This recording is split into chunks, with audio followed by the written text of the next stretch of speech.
It's October, and the Braves welcome us to Dixie once again. Atlanta back in the playoffs for a 14th year in a row, but the Astros have a tradition of their own to continue, beating the Braves in the division series. It's Game 1 from Turner Field, brought to you in high definition. The following is a special presentation of ESPN, the worldwide leader in sports. Program. Skirt Town program. Tonight's Best ninth-inning team in all of baseball. The Pretenders are gone. Left 8 teams, each feeling they've got a shot to win it all. 30 seconds. Stand by, guys. Here we go. This is the moment many of these players have been dreaming about since they first started playing the Stand by game. 2. Houston, what with pitching? Is it going to be enough in the postseason? The last 3 World Series champs, all 3 walk-ups. Experienced and explosive.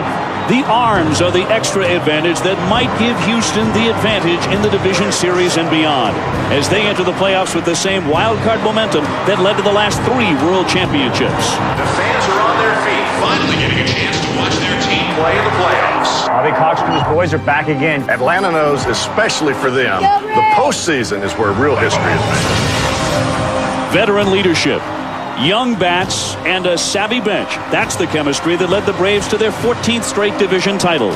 No strangers to the postseason. The Braves know you live and die with pitching. Do they match up in this best-of-5? They've overcome injuries and slumps, yet here they are. But they know their greatest challenge still lies ahead.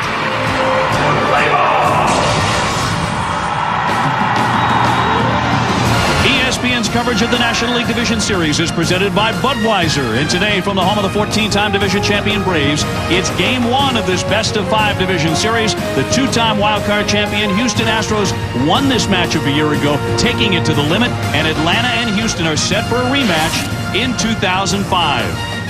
Good afternoon, everybody. Welcome to Turner Field. Dave O'Brien, along with my partners, Eric Karros and Steve Phillips. Great to have you with us. And Steve, pitching is certainly the watchword for this series. The Astros seem to have more of it than any other team in the playoffs. Last year when they knocked off Atlanta, though, they did not have Andy Pettitte in the rotation. He's on the hill today for the Astros. Well, he is exactly the guy that the Astros want on the hill as well. He has shown himself to be a big-time performer in the postseason. 13 career wins, ranking himself second in postseason all time.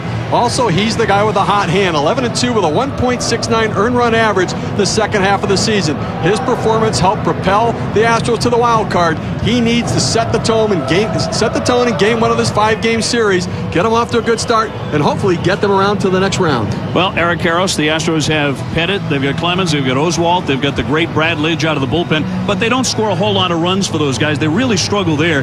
The Braves don't have the same concerns in the heart of their lineup because they have Andrew Jones, a spectacular season, the most home runs in the majors with 51. Well, Andrew Jones has led this offense this year. The Atlanta Braves, many guys on the disabled list. Andrew Jones has been there throughout the season.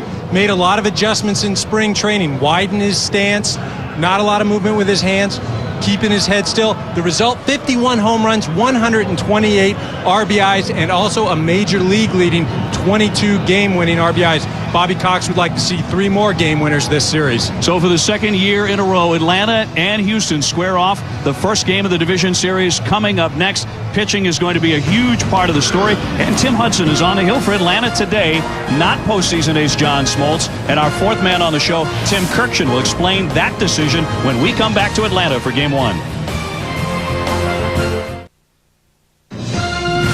ESPN's Major League Baseball Division Series is presented by Budweiser. Bright, crisp, clean, pure, the king of beers. And in part by Outback Steakhouse. No rules, just right. From Atlanta, Game 1 of the National League Division Series. A pleasure to have you along with us this afternoon, which has become kind of a windy and cloudy day with the wind blowing in at Turner Field. Phil Garner's team into the playoffs for the second year in a row. Here's a look at the Houston starting lineup. Craig Biggio at 39 set a new career high in home runs. Well, Willie Taveras batting second. Speed's part of the game. 70 infield base hits, 29 bunt base hits. Lance Berkman third, recovered from a bad knee injury to hit 24 homers. Morgan Ensberg led this low-scoring offense with 101 runs batted in. Lane in right hit 26 home runs. Behind him, Orlando Palmeiro. He gets the start in left. Adam Everett at short, part of a very sure-handed defensive club for Houston. Well, and then Brad Osmus hitting in that 8 hole right ahead of the pitcher, Phil Garner's hottest hitter the last month. And Andy Pettit out of the 9 slot, not much of a threat to be the first guy to go deep today. Up against the right-hander Tim Hudson, he is 14-9, an ERA of 3.52, and his track record against the Astros not terribly long, but it does sparkle. That's one reason he's in there, but Tim Kirk and a lot of folks would be tuning in today saying, where's John Smoltz? How come he's not pitching? Well, his left shoulder was a little bit sore the last 2 weeks of the season, so Bobby Cox put Tim Hudson in there because he needed his healthiest pitcher in case they needed him twice in the series. Now, Smoltz threw yesterday and threw extremely well, and now he's ready to pitch in Game 2 against Roger Clemens. The last time Smoltz started a postseason game was the 1999 World Series, and his mound opponent was Roger Clemens. Tim, thank you very much. He'll be patrolling the sidelines today. Another look at Hudson, a 30-year-old from Columbus, Georgia, getting the start in Game 1. Well, you see his numbers right there. 14-9. He's had a fantastic season. He's a ground ball pitcher. 54% of the outs that come from the ground ball off of that split finger fastball. He holds runners well. That's going to be important against an Astros team that tries to manufacture runs, and he fields his position, especially if they lay a bunt down. All right, now defensively backing him up, it's Jordan in left field. Brian Jordan, a bit of a surprise start. Andrew Jones, the 7-time Gold Glover in center field. Frank Core with an absolute cannon in right. Well, besides providing offense for this Atlanta Brave ball club, Frank Core, second in the National League in assists, playing only half the season behind Cliff Floyd. A cannon of an arm, very much like Vladimir Guerrero of the Angels in Anaheim. Well, he's like Guerrero in more ways than one because he'll swing at practically anything as well. But you see that hose from right field. Bobby Cox raving about his defensive team, Steve, before the game. He said it just might be the best of his 14 division titles. Well, the best fielding percentage in the National League, and one of the keys right now with great outfield defense, but in the infield as well. Rafael Furcal only 15 errors this year after committing 55 errors combined between 2003 2004. They're talking about him for a possible Gold Glove. So the question is for Phil Garner, how does his team score? A volunteer out of the University of Tennessee led the Astros to a dramatic run to the Wild Card Championship last season as interim manager. Joining the club after the All-Star break, they gave him the job full-time when the season ended, and he turned the trick again, winning the Wild Card in 2005. Craig Biggio to start things off, the 39-year-old veteran, 264 with 26 home runs during the regular season, and here we go. The first pitch in for a strike, and we are underway in Atlanta. Hudson with a terrific splitter. That's his money ball. Low 90s fastball, a slider, excellent changeup, and allows very few home runs. He will keep it in the yard.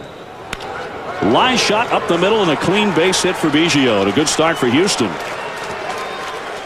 Last season, the Astros skewered the Braves pitching staff in the division series, scoring 36 runs in the first round win. Here's a look at the umpiring crew, and of course we go with the 2 extras down the left and right field line. And the crew chief is the man behind the plate, Joe Brinkman, veteran umpire of 33 years, and this is his 6th division series. Well, Brinkman known many years ago with the Roger Clemens incident in the AL Championship. They had a little run-in, ended up throwing Roger out of the ball game, but Joe Brinkman, one of the best umpires in the game. He is, and in this series, he also is the guy called Game 5 last year in this matchup in the division series as well. Which Atlanta wound up winning in a runaway. Here's Willie Tavares, the center fielder. 291 during the season with 3 home runs. And he fouls one off to the right, not a play. And this gives us a battle of 2 of the top candidates for National League Rookie of the Year. Tavares hasn't received the national press that Jeff Francoeur, the Braves, has received. But with Houston losing Carlos Beltran and Jeff Kent to free agency and Jeff Bagwell to injury most of the season, the Astros required contributions like this from an unknown, and he delivered. Blazing speed. He stole 34 bases during the season. The 0-1 pitch. He bunts toward third. Here comes Chipper Jones with a bare hand and got him. Up and into second moves Craig Biggio. It was interesting during the regular season, Steve, that the official scorers back at Minute Maid in Houston had a hard time determining whether he was bunting for a hit or a sacrifice. Well, he has such great speed. He can act like it's a sacrifice and still beat it out. Chipper Jones anticipating a bunt. He gets it. 7 sacrifice bunts during the course of the season for Taveras. But this is small ball. This is what the Astros have to do to try to manufacture runs. They don't have the big thumpers like an Andrew Jones and a Chipper Jones. They have to utilize the entire lineup to try to score. Well, and that's one of the advantages, too, of bunting with a guy on first. If you don't get the base hit, it goes down as a sacrifice. Brett Butler, one of the best bunters ever in the game, used to do that a number of times when he played with the Los Angeles Dodgers. The Astros looking for that quick score. And here's Berkman. Lance Berkman, 293, 24 homers, 82 runs batted in. Now, back in May, the Astros were going nowhere fast. They dropped 15 games below 500 at one point, but wound up winning the wild card in another dramatic finish for the second year in a row, clinching that wild card on the last day of the regular season. Inside, that one missed on Berkman. 2-0. One of the big reasons for the turnaround was Lance Berkman, who had injured his knee in an off-season touch football injury, had worked his way back to the lineup, and they were struggling to score runs, and his big bat coming back really helped turn things around. Berkman tore that ACL in his right knee while playing flag football in November. And it took him until after the first month of the regular season to finally get back in there. His absence that first month was a big factor in the Astros' awful start. But you look at that road record since May 24th, when they really started to get it cooking. 34-24 after starting the year. 2-21 on the road. Up high for ball 4, and Berkman is on. So first and second, and only one out. Bobby Cox, his team won 90 games to clinch their 14th consecutive division title. But Eric, he was the kindergarten cop this year. He played 18 rookies. 30% of Bobby's at-bats this season for his team came from first-year players. That's just extraordinary. Well, it is extraordinary, but they didn't play like rookies, and that's one of the advantages that Bobby Cox had. The farm system has been fertile over the last few years. They develop players to play at the big league level, not to gain experience at the big league level. That's a difference of why this Atlanta Brave organization was successful this year. Issues for Hudson right away. Here's the dangerous Ensberg, and he lines it into left center field. That'll drop down for a base hit. Here comes Biggio rounding third. He'll be in to score easily, and it's 1-0 Houston. And right away it has a feel of last year's division series when the Astros jumped out to an early lead and cruised in game 1 for a 9-3 victory. Well, it really does. Good piece of hitting by Ensberg, who really was a big RBI man for this team this year. Got a fastball up in the zone, kept his hands inside the ball, drove it into center field. Good piece of hitting. And I tell you, Tim Hudson looked like he pitched around Berkman a little bit with first base open last time. It looks like they've made a decision. They're not going to let Berkman be the guy to beat them. Ensberg steps up and delivers. Ensberg leading Houston in home runs and RBIs during the regular season. So Hudson goes after the number 5 man now, Jason Lane, with 2 on. He takes a breaking ball for a strike.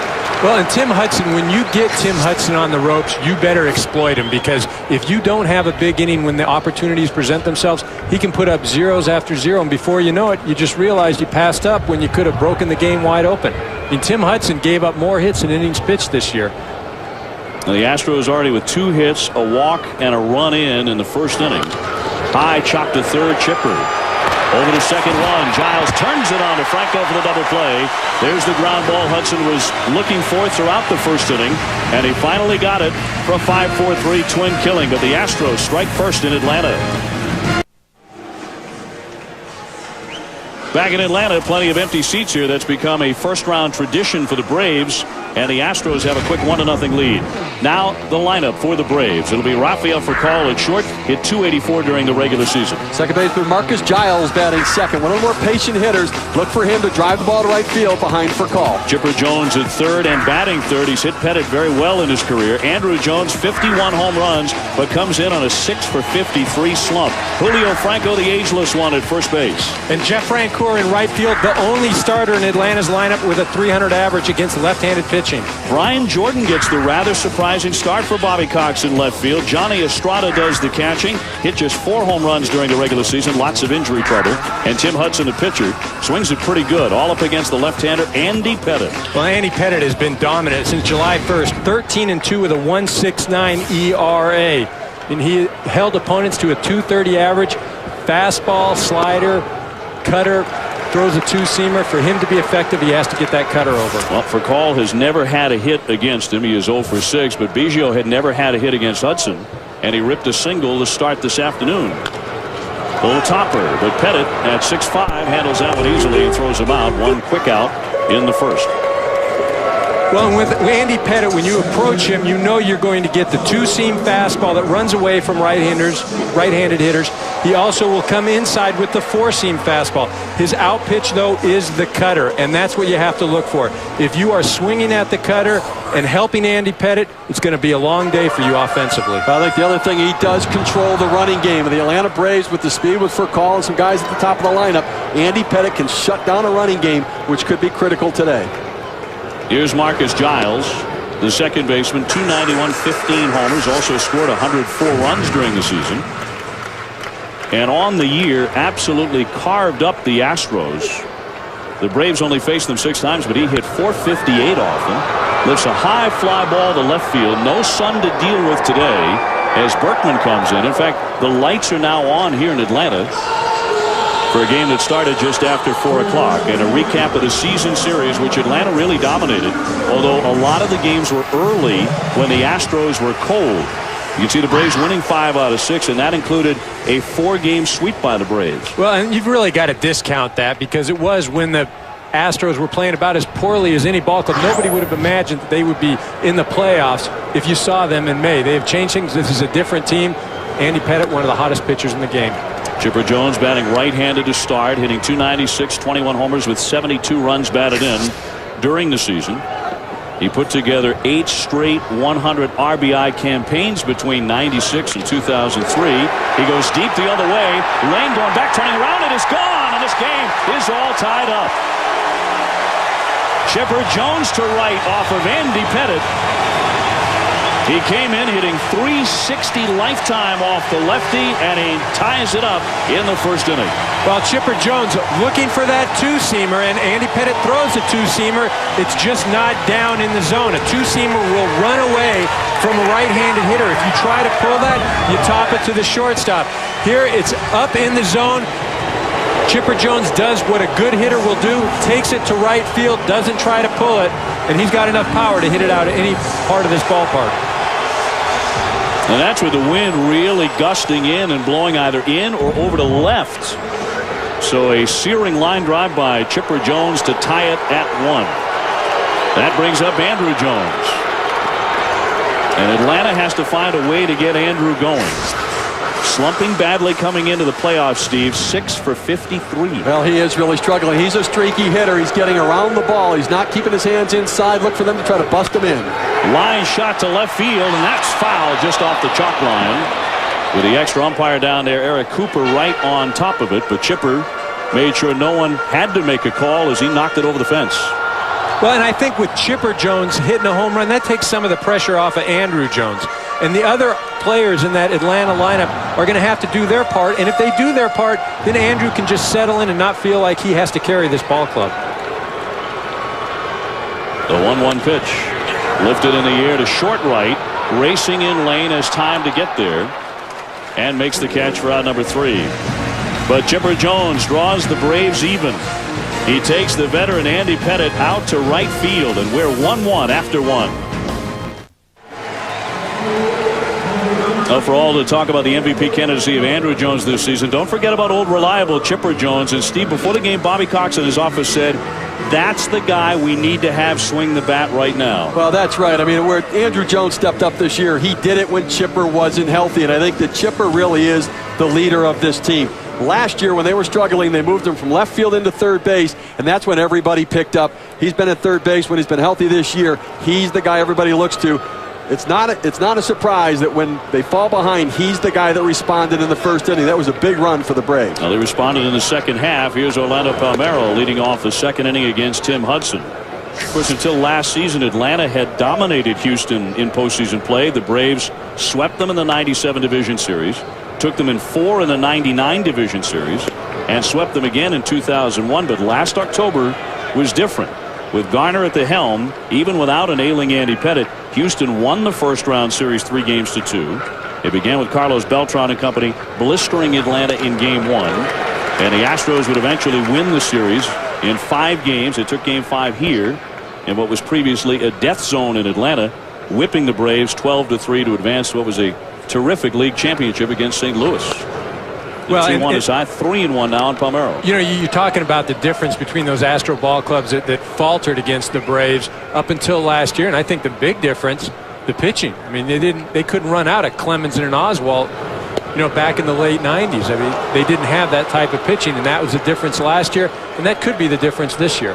Well, Hudson obviously a little bit off at the outset. He has just walked his second man, and the leadoff hitter at that here in the second inning in Orlando Palmeiro. Well, Orlando Palmeiro in the lineup today is a little bit of a surprise. Mike Lamb usually has played some first, Berkman in the outfield, but Palmeiro 29 at-bats against Hudson in his career. He has seen him the most of any Astros player. Phil Garner says, I want him in the lineup. He looked like he saw the ball very well that at-bat. Palmeiro back in. You go back to June 1st, and the Houston Astros were a dismal 19-32 at that time, and the Houston Chronicle was running a cartoon of a tombstone above a story of their first 2 months. It looked like they were preparing for a peaceful rest for the remainder of the season. Waved at and missed. Good off-speed pitch there by Hudson, and a count on Everett is 0-1. You know, at that time we were all talking about, should they trade Roger Clemens? Are they going to dismantle this team? What are they going to do? Was there some behind-the-scenes deal between Drake McLean, the owner, and Clemens, that if they fell out, they trade him? Was the Yankees the only place? All that talk, and they kept saying, you know what, the season is a marathon. We're going to battle our way back. And sure enough, they did it again. Swinging a drive, shot to left, deep. Jordan back on the track, leaps at the wall, and he made the catch. A fantastic play. Palmeiro back to first base. What a grab by the veteran. The old guy can still do it. Brian Jordan in left, rising up against the fence to steal a hit from Everett. Well, you know what's interesting is in our pregame with Bobby Cox, the question was asked, what about defense from Brian Jordan? Will he be able to move around?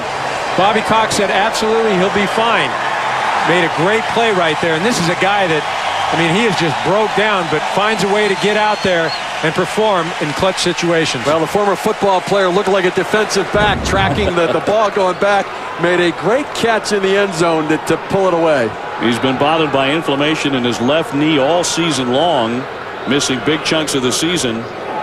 But he was on the spot there as Palmeiro gets back. Brad Ausmus getting in, hitting .258, 3 homers, 47 runs batted in during the season. And probably is the hottest bat going right now for Phil Garner. Well, he is, and that's what Phil mentioned to us. And anytime your hottest hitter can be hitting 8, that's a boost to your offense. Drives in runs, has clutch at-bats, and gets the pitcher to the plate, which is very important for an 8-hitter. Well, and he works so well with the pitching staff. Garner was raving about him, Steve, before the game. He's caught over 900 games for the Astros. That's a franchise record. Well, he's the leader of this team. Phil Garner gives him the scouting reports and says, go get him, big guy. Get the plan in place for our pitchers, and he's done a tremendous job. He's handled some pretty good pitchers for the Houston Astros. The 1-0 to Ausmus. High chop for callers there. Feeds Giles. That's one. The turn in time for the double play. That's the second one that the Astros had hit into in the first 2 innings. But Jordan made the spectacular catch, rising high against the fence to steal an extra base hit from Everett. Bottom 2 here in Atlanta. Dave O'Brien, Eric Karros, Steve Phillips, and Tim Kirkshin with you from Turner Field. Houston 1, Atlanta 1. And Julio Franco gets in to face Andy Pettitte, hitting .275 with 9 home runs during the season. And he's hit Pettitte quite well in his career, .471.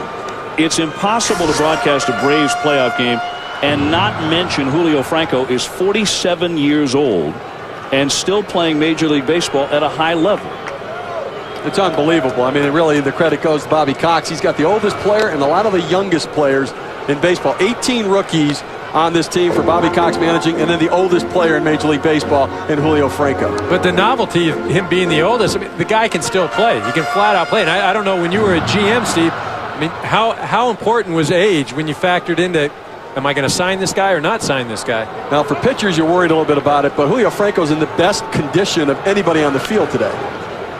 Well, his career started way back in 1978 in Butte, Montana, at the age of 17 in the Phillies organization. Here's the home run against Andy Pettitte earlier. Line shot to right field earlier this season, and Andy Pettitte hasn't given up many of those. A .239 ERA, second best in the National League. Slice foul by Franco. Jeff Francoeur will follow him, and then Brian Jordan, who just made a sensational catch up against the left field fence. You know what's amazing when we're talking about how great the numbers are that this Houston Astros pitching staff is putting up? They play in an offensive ballpark, one of the best places to hit in all of baseball, yet you're talking about three guys that are putting up phenomenal numbers in Pettit, Oswalt, and Clemens. Inside on Franco. Pettit and Clemens 1 and 2 in the Clemens 1, Pettit 2 in the ERA numbers this year. I mean, just absolutely dominating, and Oswalt not far behind. I think 8th overall. Absolutely dominating performances. Check swing, and it's inside. They count 2 balls and 2 strikes on Franco, and of course that's how they're going to go in this series. Game 1 Pettit, then Clemens, and then Oswalt. Although that formula during the regular season, oddly enough, Steve, has not been what you might think. It really is amazing. 17 times this year, Clemens, Oswalt, and Pettit have started consecutive games. And the breakdown would surprise you about the success rate of those days. 2-2 swung on and missed, and he struck him out. Franco fans. 1 man gone here in the 2nd inning. Let's go down to Tim Kirchin. You know, Andy Pettit is one of the great second-half pitchers of all time. His last 20 starts, he's 14-2. His last 9 starts, he's 7-0. And in his career, he's 90-37 after the All-Star break. That is the greatest winning percentage of any pitcher in the history of the game with that many decisions after the All-Star break. John Smoltz said we don't want to see him peering over the glove like that, but he's doing it, of course. That's his style. Popped up by Francoeur. No shock as he went after the very first pitch. The rookie is seldom in the batter's box very long, and that's 2 fast outs. He is. You know, we were talking about the lineup of Pettit, Clemens, and Oswalt. 17 times they pitched consecutive games, and you would think, hey, that would give you a chance to put some streaks together. In those 17 times, they swept the opponent 3 times. They got swept 3 times. They won 2 of 3 in the series 6 times, but they lost 2 of 3 5 times. 26-25 in those games when they actually have pitched in consecutive games. Not as dominating as you would expect. Brian Jordan got a big hand as he got into the batter's box. As you get a look at the big 3, Phil Garner says if we had to go with a 4th starter, we'd have to go to Cy Young. Yeah. After these 3 guys. And he would be the number 4 starter on this staff. Oswalt with 20 wins, of course. Jordan 247, 3 home runs in the season. Cracks that one towards short. Cut up nicely by Ensberg. Throws low and dug out by Berkman. Fine play by both of the corner men. And they go 1-2-3. Pettit with some handshakes coming. We're tied. ESPN's Major League Baseball Division Series, presented by Budweiser. Brought to you by Chevy. Chevy and baseball, they just go together. An American Revolution. And Wheaties, the breakfast of champions. From Atlanta, Georgia, we're all tied up 1-1 in Game 1 of the National League Division Series presented by Budweiser. Eric Karros, Steve Phillips, Dave O'Brien, Tim Kirchin alongside. As the Braves take on the Astros in the first round. The Astros winning the series 3-2, and they hooked up last year, but Andy Pettit was not on the hill. He was out with his elbow problems, did not pitch in that series, nor in the playoffs. But he is in there today, a 0.81 average during the season, so not much of a threat there, but he'll be followed by Biggio and then Tavares here in the 3rd inning. And he waves through it for a strike, quickly behind 0-2. You know, Dave, we look back to last inning, Tim Hudson induced Brad Ausmus to hit into the double play. That was big because what it forced for the Astros is Andy Pettit to lead off this inning. And again, much better than having Pettit get a chance to hit and starting this inning with Craig Biggio batting first. Pettit will take a seat. And that's the first strikeout recorded by Hudson today. More Division Series action presented by Budweiser comes your way on ESPN. A pair of Game 2s. The Red Sox trying to bounce back from that thrashing at the hands of the White Sox. The starters are Wells and Burley. That could be over in 2 hours and 10 minutes. And then the Yankees and the Angels, with the Yankees up 1-0 at 10 o'clock tonight. Wells 15-7. The quick-working Burley has been terrific all season, but Wells no slouch in that department. He gets rid of it in a hurry. So that'll be a quick-moving game as Biggio gets in and takes a strike. That's a big game for the Red Sox tonight with David Wells out there because the Red Sox pitching does not match up extremely well compared to the White Sox. The Red Sox need to win this game. Biggio with a base hit his first time, fouls that one away. But Wells, Eric, without question, is a big game pitcher. Well, he is a big game pitcher, and I would say that the White Sox need to win this ball game, because if they go back to Boston 1-1, there might not be another game in Chicago, especially with the way the Red Sox play at home. So again, down 1-0 or up 1-0, this is still a must-win for the White Sox. That one gapped into left center field. On the move, Andrew Jones trying to track it down. Biggio heading into second, wants a double. Here's the throw, the dive, the tag did not get him. Not in time. And Biggio headlong into second is 2 for 2 on the day, throwing around that almost 40-year-old body like he's 19 years old. Well, Biggio's setting the tone for this Astro ball club, especially at the leadoff position. And what he has done is he's hit for power this year, hit extra base hits. Here he hits a ball in the gap. Andrew Jones showing why he will be or could be the MVP because of his defensive prowess. Makes a great throw, but Biggio never hesitating from the get-go, just gets his hand ahead of the tag from Marcus Giles. So a single, a double, and a run scored already for Biggio, who hit 400 against the Braves last October in the division series. And here's Tavares, who dropped down a sacrifice bunt in the first inning. We talked in the first inning how it was good that Biggio got on the kind of start that the Astros lineup, but for Biggio, it's important as well. A 198 career postseason hitter. He has struggled, and so for him personally to get it going again, I think is huge for this Astros team. Fouled away by Tavares. Well, amidst the Astros wild card clinching celebration Sunday was another reason for the veteran Biggio to sip some champagne. Houston picked up his option for next season, which will be his 19th in the majors, all with Houston. Well, and he definitely earned it. I mean, showing no signs of aging, having a career high in home runs this year. The Astros are getting a bargain. Awfully close play there at second. We're going to give you another look at the bang tag and slide by Biggio. Here's a slow down advantage. Now here's the throw from Andrew Jones, and Marcus Giles takes the throw. He tags the top of the base. He's standing on the outfield side of second base, and when he brought his hand down, it came to the top of the base instead of in front of it where Biggio was sliding in. Good baseball play all around. Andrew Jones and Biggio. Giles didn't quite get the tag down. Hudson with a 2-1. Missed up high. 3 balls and a strike. Lance Berkman up next. Well, and this is the guy you want to get, Tavares, but Tavares hits a lot of balls in the infield. With a guy on second, that's not going to drive anybody in. Speaking to hitting coach Gary Gaetti before the game, he said he would like to see Tavares be able to drive the ball a bit more for situations like this. Loops it foul, 3-2. Well, the positioning is always interesting to watch with the Atlanta Braves. They do some of the best advanced scouting in baseball. They have Bobby Wine and other guys out there. They really scout, and then the key to it is that their pitchers pitch to the defense. They set up in a way you see they're very shallow in the outfield. Francoeur shallow in right, Jordan a little bit deeper in left. Then you'll see Tim Hudson deliver his pitches into the teeth of the defense. It's one of the real strengths of the Atlanta Braves.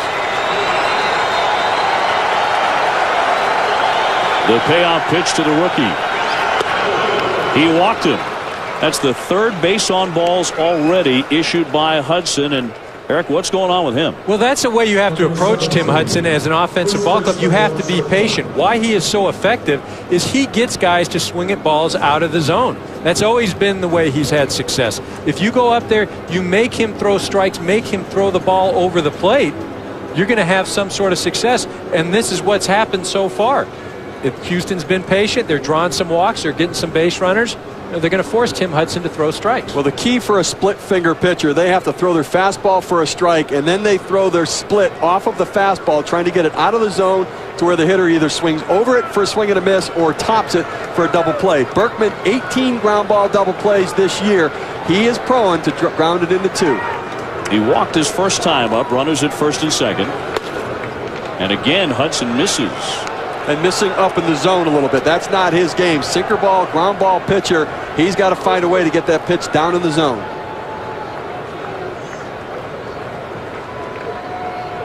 Biggio at second, Tavares at first. Another threat here for Houston in a 1-1 tie.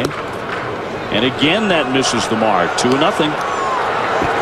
Well, Tim Hudson, this is a bad matchup for him. He hasn't been able to control his pitches, and Lance Berkman, a very patient hitter. Always has an on-base percentage of over 400. Still drew over 90 walks in limited time this year, not playing a full season. He is going to wait to get a pitch he can drive. Didn't like that one, and it's high again, according to Joe Brinkman.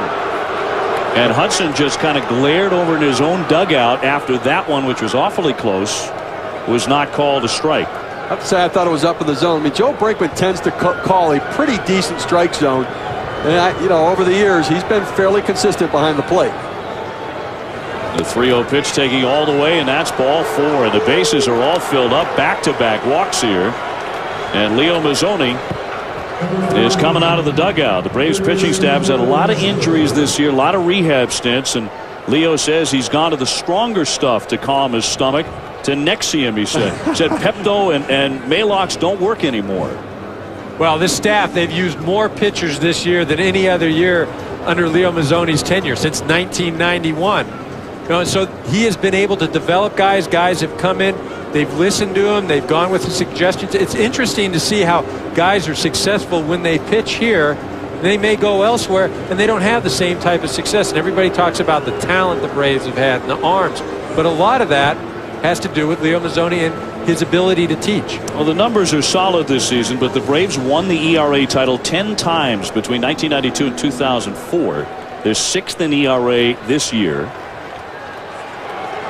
Look at the starters, a little bit better than that, but their bullpen has been a trouble spot. 12th in ERA in the National League. Here's Morgan Ensberg with the bases loaded for Houston. And he takes high for ball 1. Well, it's going to be interesting here right now for Phil Garner what he does with Ensberg, whether he makes him take a pitch or whether he's going to just turn him loose here. This situation, Hudson's forced back into the zone. Phil Garner said for the game, I'm mix and match. I go with my gut. This situation, chance to blow this open. Look for Ensberg to be swinging. He does swing and cracks a base hit to left field. Biggio is in. Tavares rounding third. He's trying to score. Jordan's throw is cut off, and it's a 2-run single for Morgan Ensberg. And without Bagwell and Kent or Beltran, the Astros needed a hitting star. Ensberg was that man all season. He's doing it again in the postseason. Well, he has done it all year long, and in these situations, he's come up big. He knows as a hitter, there's nowhere for Tim Hudson to put him. The bases are loaded. He's behind 1-0. He's up there being aggressive. And when Steve talks about, would Phil Garner put the hit or the take on or let him hit? You've got to let him hit in this situation just because he's put up almost 40 home runs this year, and that's by being aggressive. He gets a good ball to handle, drives it to left. Still only 1 out. Hudson still struggling mightily here in the third as the Astros have taken a 3-1 lead. That brings up Jason Lane, and he cut and missed on the first one for strike 1. Well, it's been such a struggle all year for the Astros to score runs. I mean, this is a dream come true for them to have Andy Pettitte on the mound and a chance to really get some runs for him. Let him settle down during the course of the year, take you deep into the game. Exactly playing the way the Astros would like to start this game. 2 on, 1 out, 2 runs in this inning. Nothing in 2 on Lane. He hit into a 5-4-3 double play his first time up. Well, and see, Lane, first 2 pitches, he's up there swinging. He's not being patient like the other hitters prior to him. Ensberg takes a pitch. Berkman walks. Tavares walks. He goes to a 3-2 count. If you've seen that as a hitter, you've got to go up there with a plan and not just wildly go up there and start swinging. The 0-2. Ground ball to Chipper Jones. He handles that one into second, and it's dropped, but after the out had been made on the exchange. So they're safe on the corners, out in the middle, 2 down, and that'll bring up Orlando Palmeiro. Well, when you're in trouble and you're a sinker ball pitcher, you want to get a ground ball. He gets it here. Chipper gets it cleanly. Quick release. Solid throw. Giles just tries to turn to make the throw before he has a grip on it. They get the out at second base, but still runners on the corner. So the 7th man in the inning to hit will be Orlando Palmeiro, who Hudson walked in the second inning. And the Astros on top 3-1 and swinging pretty good bats. They have 4 hits. And they have been very patient against Hudson. Right through there for a knee-high strike. Well, and see, now Palmeiro goes up there. He's going to see some pitches, and that's the difference between a veteran hitter or somebody that's younger and aggressive and gets a bit caught up in the situation, as did Jason Lane his last at-bat.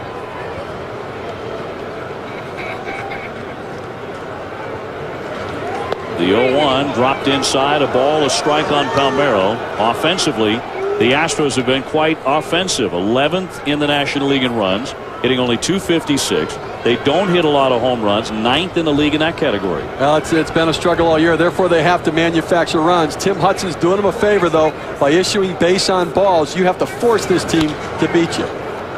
Fouled off. Palmeiro will about to be facing a 1-2 pitch here. With runners at first and third, 3-1 Houston. Well, Eric, we saw Jeff Francoeur for Atlanta and Jason Lane both swinging early in the count at pitches. That really is a young hitter's approach. Worried that they're not going to get a better strike than the first one they see in the at-bat. Well, I think to be a successful hitter in the big leagues, you have to not worry about hitting with 1 strike or 2 strikes. If you're so anxious up there and say, I don't want to get behind 0-2. That one hit him. Palmeiro gets drilled, and the bases will be reloaded for the Astros here. And Hudson is all over the place. Well, he is. He hasn't been able to show control, and the combination of the Astro hitters, for the most part, being relatively patient, you know, it's led to a bad situation for Tim Hudson and this Atlanta Brave group right now. And getting back to hitting in the approach, you know, a lot of guys go up there and they're scared to hit 0-2. I don't want to strike out. I don't want to get in that situation. But if you can go up there and be patient, see a lot of pitches, that will always be to the hitter's advantage. And that's not to say, hey, don't ever swing at the first pitch or the first strike, but if you can be patient, you give yourself a better chance. An Astro at every base for Adam Everett, who flied out to left his first trip. And for Tim Hudson, usually a terrific controlled pitcher. 4 walks and a hit batsman in 2 2/3. Well, we're seeing Hudson leaving all of his fastballs up and into the right-handed hitter. To me, that means his body's flying open, his arms dragging behind. He has to slow his body down and get on top of it. Rattle to Furcal, up and over to first, and gets him for out number 3. But it's a 2-run inning off of Tim Hudson. As wild as you're ever going to see him, the Astros take advantage and lead it 3-1. Welcome back to the 2005 National League Division Series, presented by Budweiser. And this afternoon from Turner Field in Atlanta, the Astros have jumped out on front of the Braves 3-1 behind Andy Pettitte, the left-hander who enjoyed a tremendous season a year after undergoing elbow surgery. He will take on Johnny Estrada, then the pitcher Hudson, and then Rafael Furcal. The Braves did have bullpen activity during Hudson's struggles during the top of the inning. Estrada 261, 4 home runs in a disappointing season after being an all-star last year when he hit .314. He really tailed off amidst a bunch of injuries as he takes a strike.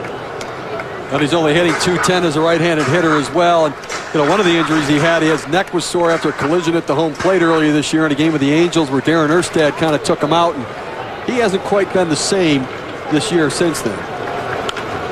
There's a high pop up along the right field line. A lengthy run for Lane. Will he get there? Reaches, and it's off the glove. And Estrada will swing again. Lane had a shot at it, but off the leather, and it falls harmlessly away.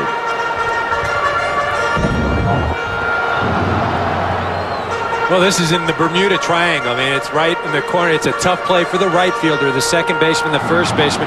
Really, the person that has the best shot is the person running into the ball, and that's the right fielder. Jason Lane made a good effort, but was unable to hold on to the ball. No error charge there. Interesting, though, he's running in looking at Biggio with his eyes shifted off the ball to see what the second baseman's doing. He needs to take charge and call off even like a veteran like Craig Biggio. You see him, watch him coming in here. He shifts down looking at the second base. Hey, who's going to take this? They're waiting for the call from the right fielder. That's his ball, especially when he's that close to it. Well, he is looking at the infielders and what the outfielder needs to do, especially maybe not in the situation today because the crowd is not packed and noisy, but he's got to either wave or he's got to do some sort of visual so the other infielders can recognize that and go off the ball and allow him to catch it. Johnny Estrada called out on strikes, so 1 man gone for Tim Hudson. A 138 batting average during the season, no home runs.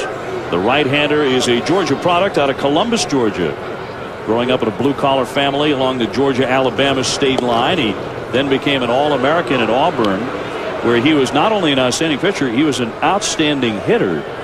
His senior year, he hit .396 for Auburn with 18 homers, and get this, 95 runs batted in. Now, he's lost some of those hitting skills with all of those years with Oakland, obviously in the American League, but he can be a threat. Well, he broke a pretty good hitter's RBI record at Auburn, a guy by the name of Frank Thomas.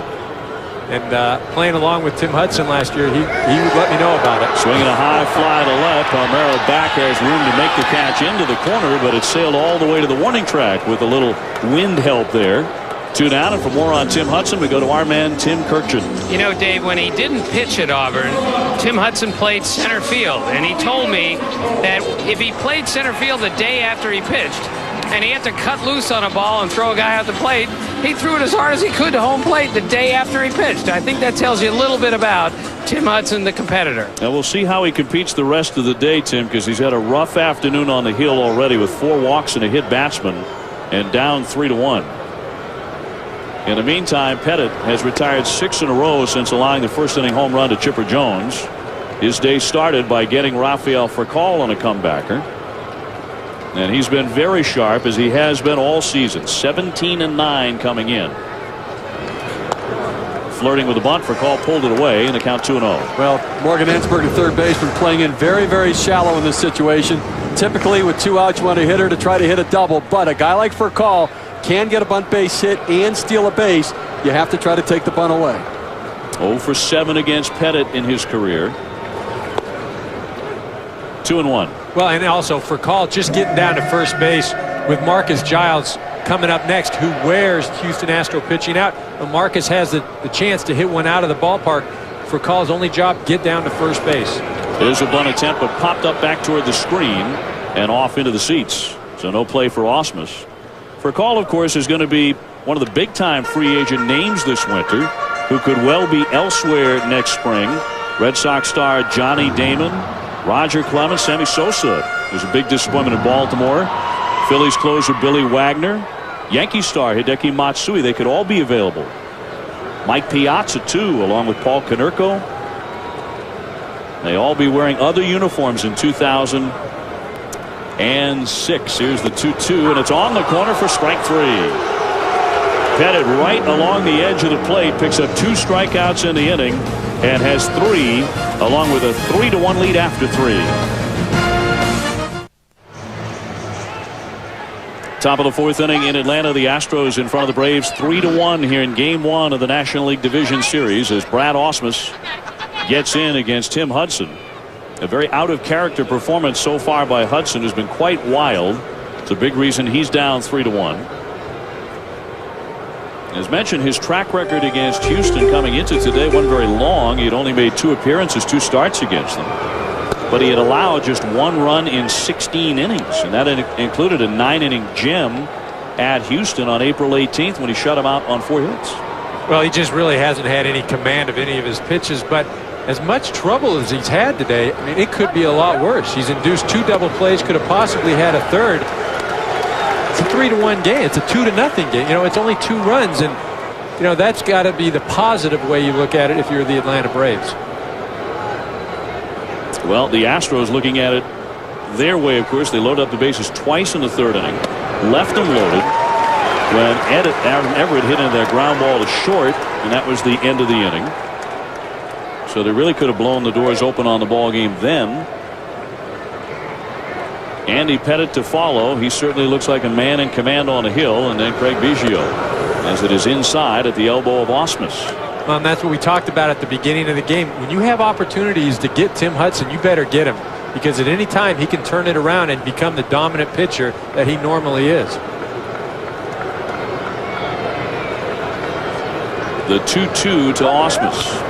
Right by everyone, over the head of Estrada and his glove to the backstop. You know, Tim Hudson's mechanics are really messed up right now, and a lot of times when you get emotional, you have energy, your body comes rushing out as he kind of jumps out at the hitter, but his arm is dragging behind, so his release point is much higher and back behind his body. He needs to slow his body down, get rotation out over that front leg so his release point can get out in front a little bit. A lot of times what pitching coaches will do is have the pitcher go to the breaking ball, because the pitcher's often in their mind think, I've got to get on top and get out in front a little bit, see what he can do. Well, he's already walked 4 men. Swinging a fly ball to center. A 7-time Gold Glover back, and it's over his head. Andrew Jones cannot make the play, and Ausmus rumbles into second with a double. And as it is with every fly ball in the dead center field, you just assume it's going to be caught. Mazzoni is on the horn to get the bullpen going again. But Andrew Jones didn't get a real good look at that, and it went over his head for a double. Well, I don't know. You know, Andrew Jones plays historically a very shallow center field. Takes away all the base hits in front of him, and every once in a while, if you scorch the ball, you're going to be able to get one over Andrew Jones' head. Brad Ausmus put a charge in it. Now it's Pettit's job to get him to third. Pettit whiffed his first time up. Looking to bunt here, pulls it away, and it's high for a ball. Well, Andy Pettit is the best at this situation right here. 15 sacrifice bunts this year, the most for any pitcher in the National League. In order to be good in the National League as a pitcher, you have to pitch, but you also have to hold runners, field your position, and handle the bat. Andy Pettit can really handle the bat. Nobody out, and another man in scoring position for Houston. Already in front 3-1. Pettit pulls it away, and again it's upstairs. 2 balls, no strikes. Everything is high from Hudson. Well, you know, I'm watching Tim Hudson, and the mechanics are a bit off, but I'm also noticing he's constantly rubbing his pants, trying to get a feel. He worked the ball, that previous pitch to Brad Ausmus. You know, it may be one of those days where he just can't seem to get a grip on the baseball. Pettit squares again, drops it down. Beautifully done. Hudson, the one play, low throw, and even that was badly thrown. Down to third goes Ausmus. I'm telling you, I think it's a grip. I mean, he is constantly looking at the ball. He's changing the ball. He's rubbing his hands. You know, I wouldn't doubt. I mean, some days pitchers just cannot get a feel for the ball. And here he comes in and fields the ball. You know, this is just a routine play to first. First thing he does when he's done is rub his hand. Bounced a changeup over there. And scooped up for the out, sacrifice for Pettit to get Ausmus down to third. Now the infield comes in. Activity, righties and lefties warming up for Bobby Cox. And now Hudson has to deal with Craig Biggio, who he has not gotten out today. The second baseman, a single and a double. He has scored each time. A pitch out, no play on here. So Bobby Cox thinking about a squeeze. Well, Phil Garner, that's part of his offensive arsenal. There's no question about it. He will squeeze in any situation. He's done it really with most guys throughout the lineup because he doesn't have the great power hitters. That's always a threat, and therefore really puts some stress on the defense. Yeah, but do you put a squeeze on when a guy has no control right now? I mean, that's just absolutely ridiculous. Yeah, great point. Inside on Biggio, of course, gets drilled all the time. He's been hit 273 times in his career. That's the modern baseball record. And you're right, when he's struggling to throw strikes, to make him throw a ball out of the zone, you're just putting him in a hole on Craig Biggio, who's already gotten 2 base hits against him. Yeah, why give him an out? One gone here. Fouled away at the plate by Biggio. Now, the one thing you can say about Tim Hudson and why he is a superstar pitcher, he's got the talent, but he's also got the fortitude. This guy will go out and battle and battle and battle. And it doesn't matter. You can kick him, knock him down, and he will continue to get back up. And that's what he's done up to this point. And I wouldn't be surprised if he gets out of this inning unscathed.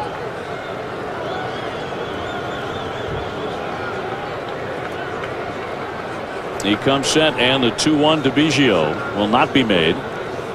Ausmus at third on a windy day in Atlanta as the clouds came soaring in just about an hour or so before the first pitch. The wind really started to kick up. That's been blowing around. Hudson with obvious issues here today, having trouble gripping the ball, it appears. There's a swing and a high fly left center. Jordan and Jones there. Andrew Jones coming in now to make the catch. Here comes Ausmus. The throw to the plate sails by. And another run in for the Astros. They lead it 4-1. Biggio coming through again with a sac fly and an RBI. I'll tell you, very aggressive play by the Astros right there. I mean, a fly ball where Andrew Jones can get behind it, get movement through the ball, and get the ability to set on a fairly shallow fly ball to left. This is really taking a chance at being aggressive, and they challenged him, and Andrew Jones threw it overhead. Now, part of the reason Willie Taveras up now only has 23 RBI in the year. He's not one that tends to drive in runs, so why not try to do it? It's almost like having the pitcher spot up next. Try to get the run in that situation just because Willie's not a big RBI guy. Tavares with a sac bunt. He's also walked and scored a run. He went chasing that time. You know, Nothing in 2 on the number 2 hitter. You know, it also helps to be ahead 3-1. You know, I don't know if you're behind if you try that, but getting back to what we were talking about earlier with Tavares, doesn't hit a lot of balls out of the infield, so it's a good time to send him. These Astros do not customarily give their pitchers a lot of support, but Pettit has 4 runs early. High chop, leaping up to get it, Chipper Jones. And the side is retired. But for the 3rd inning in the game, the 4th time today, the Astros are on the board to lead it 4-1 in Atlanta.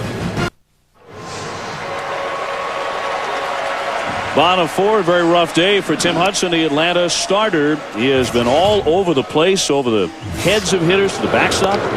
Well, he has been all over the place, and as Steve mentioned earlier, you know, mechanical adjustment probably needs to be made. You know, I've noticed him rubbing his hands quite a bit and maybe can't get a feel for the ball. You know, today it's not real humid. It's not easy to grip the ball. It's almost like a dry kind of feeling, which makes the ball slippery. You know, I haven't seen Tim Hudson like this. I would argue that he's probably having trouble gripping the ball today.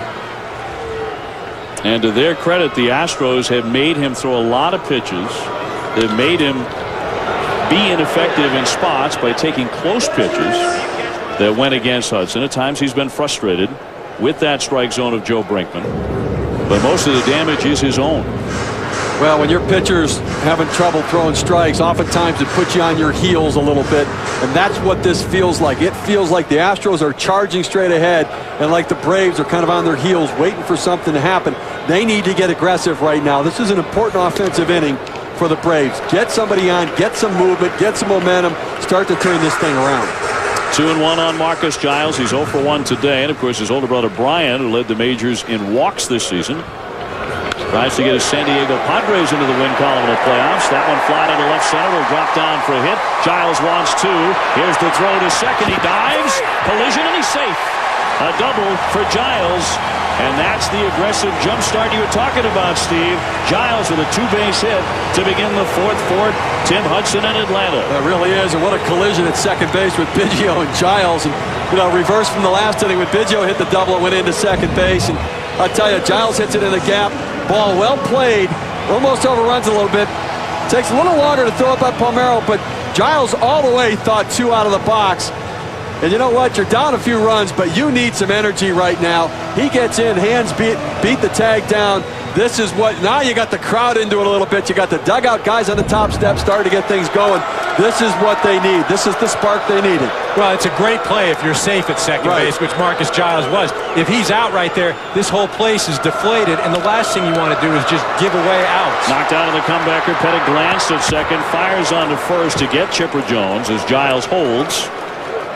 1 man out. So the range of Andy Pettit came into play there at 6'5", still very agile at the age of 33. Well, it's a nice play by Andy Pettit, but you know, in that situation, Chipper Jones probably needs to be a bit more patient. You know, he's got it. They just had some excitement. Giles gets into second. You know, that's an important run. That makes it a 2-run ball game. That's a guy on and a base hit or a home run. You're tied up. You know, with the middle of the lineup, why go back to Giles? I don't know if I'd have him running into second like he did. You got the middle of the lineup coming up, and the last thing you want to do is have the Astros throw somebody out at second. Your middle lineup guys come up with nobody on. Let's say this, it worked. And it got this place going. Not nearly a sellout in Atlanta, but got them excited. That's in there for a strike on Andrew Jones. He's 0 for 1 with a fly to right. But just remember, because things work does not mean they're right. Because a lot of things work, but it doesn't necessarily mean that they're the right thing to do. Steve, what do you say to that? I tell you what, I actually thought it was a good play. I think they needed that energy and that he was safe. You're right. If he's out, you don't want to run into it. It's like what Vladimir Guerrero did the other day. Swinging a high fly ball center field. Tavares backing up. Track, wall, and she's gone. Andrew Jones strikes. A 2-run shot for Atlanta.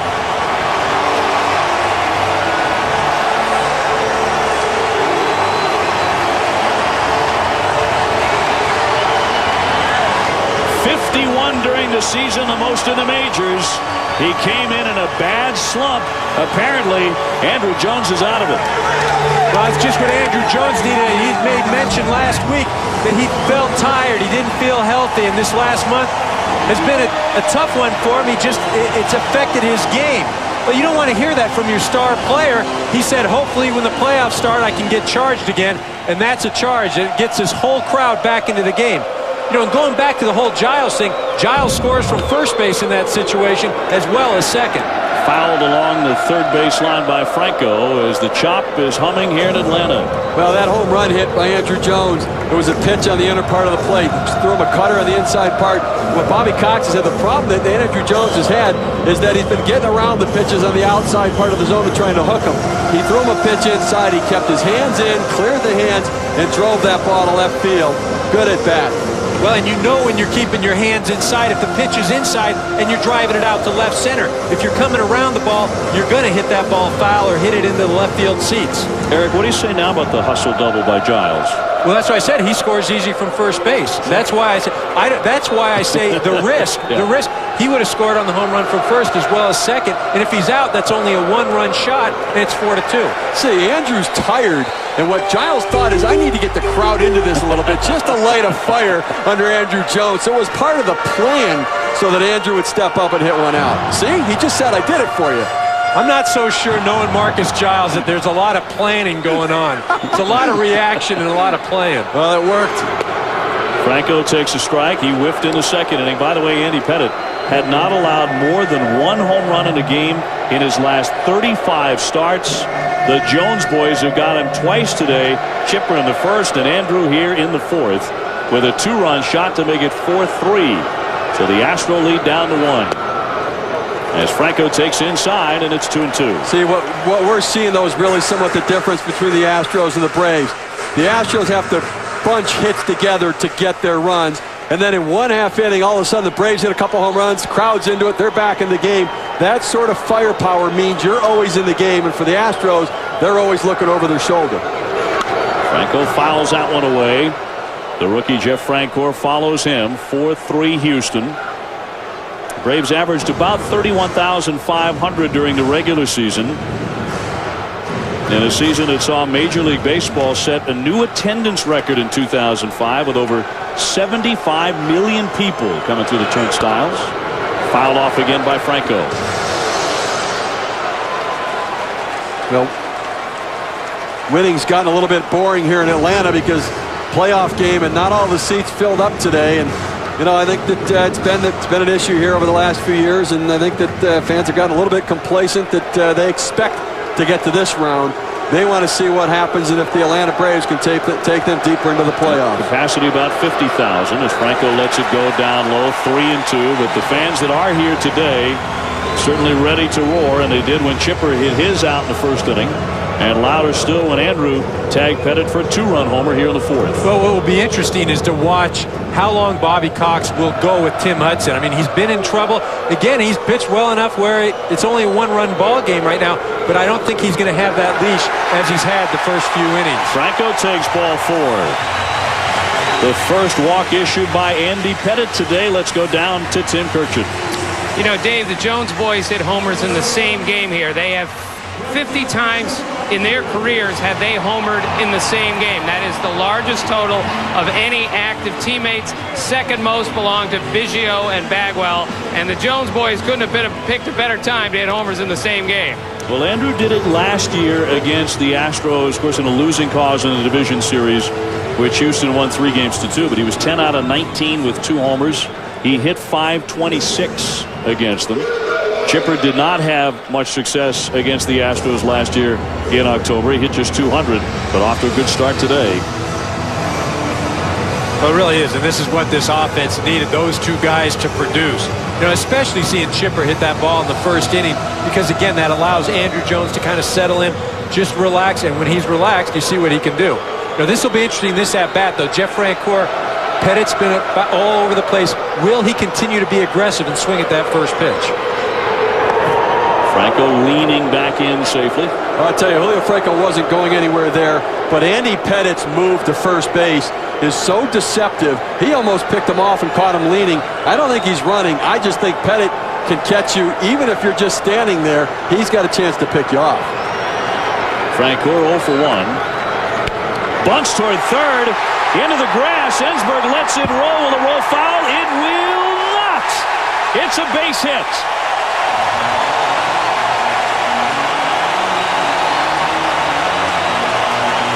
Francour's Franks. His own personal rooting section in the outfield. They watched a gorgeous bunt. Well, again, he goes after the first pitch, but they give a hit to the groundskeeper in that situation. Ball rolls off the grass, looks like it's going to head past the line for a foul ball, and just stops right before the foul line. Man, that's a great job, right? I don't think anybody expected Francoeur to lay down a bunt. First and second, only one down, and Brian Jordan in. Goes after the very first pitch and fouls it away for a strike. And a ball up in the zone, and really a pitch that Brian Jordan can't really catch up with anymore at this stage of his career. He's got to get it down in his wheelhouse a little bit. A much better low ball hitter now than he was before. He chases one up in the zone, one that he can't really get a base hit with. Bobby Cox electing not to start one of his kids in left field. He went with the 37-year-old Jordan, who responded with a magnificent catch up against the wall early.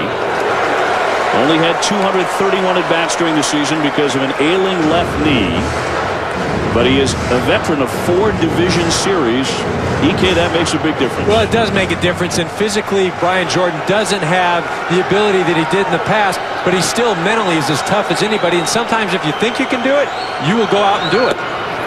Outside, Pettit off the corner, 2-1. I talked to John Sherholz before the game about some of the young players in this sort of a setting, and he said, you know what? We're not worried about them. We know they're going to be a little nervous and a little anxious, but they're very confident, bordering on arrogant, but in a good way, in a baseball way. He doesn't think that they're going to have any problems when their number are called to stand up and deliver. Well, they're all so mature. Hot shot down to get it, Everest. Division 1 on the first double play. Pettit gets the ground ball he needs for a 6-4-3 inning ender. But Atlanta jumps right back in it. They've done it this way all year with Andrew Jones, the MVP candidate, going yard.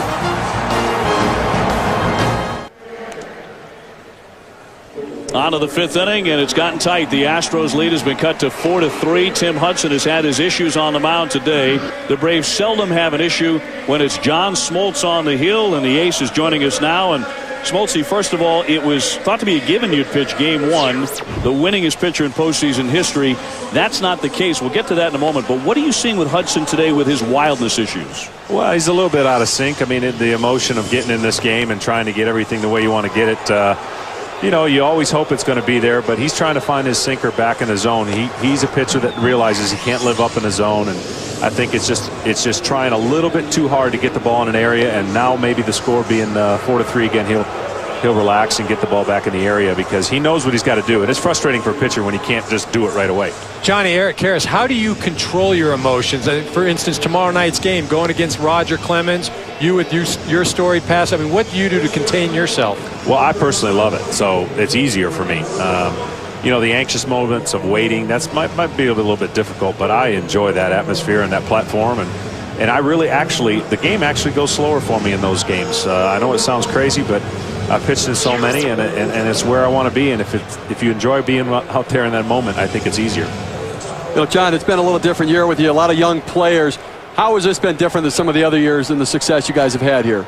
Well, honestly, this has been a year where the formula hasn't been exactly predicted from spring training. We've done it with incredible ways.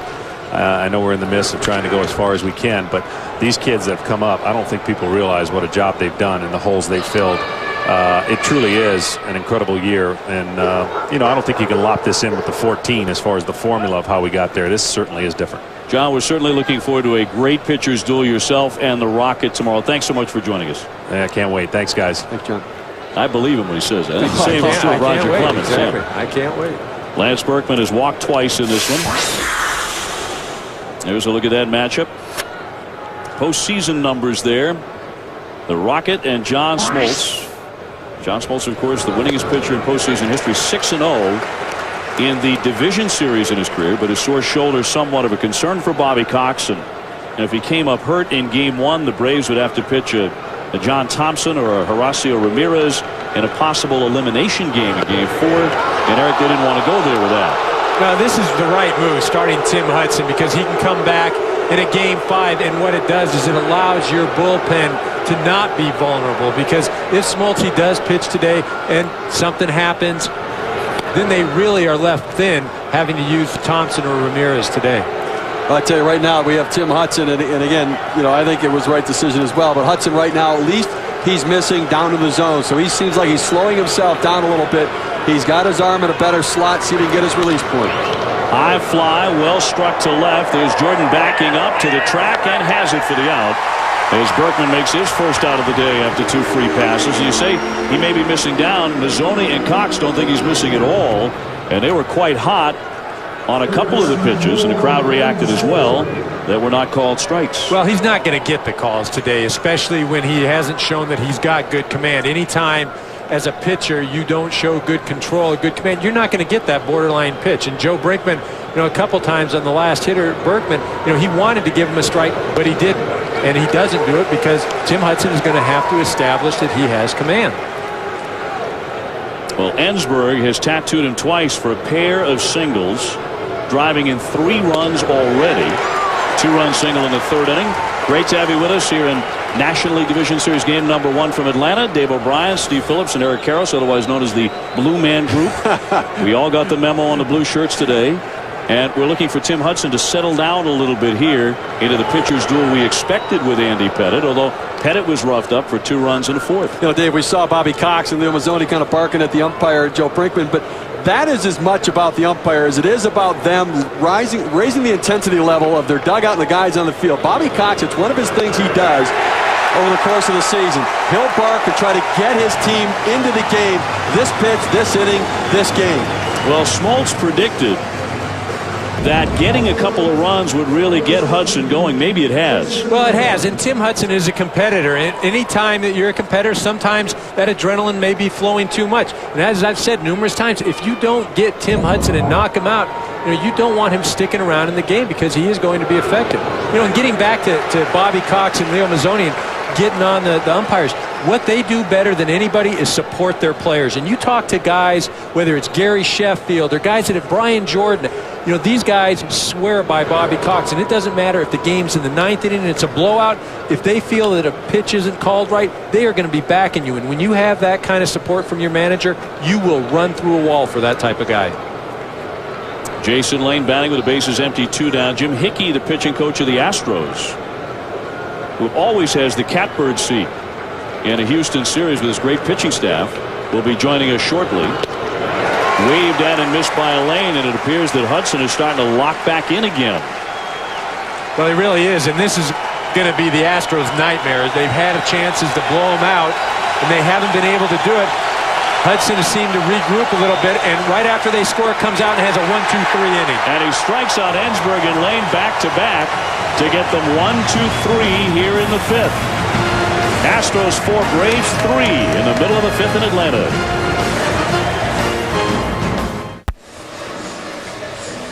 Bottom of the 5th, 4-3 Houston in front. Andy Pettitte on the hill here for the Houston Astros. Happy to be joined by Jim Hickey, the pitching coach of the Astros. And Jim, doesn't everybody in baseball want your job where you get to watch every day this terrific staff? Well, I don't know. Be careful what you wish for. You just might get it. But it is, I think, probably one of the better jobs to have in the game, with the 3 guys at the front and the 1 guy at the back, not to mention all of them in between, because they've all done a great job also.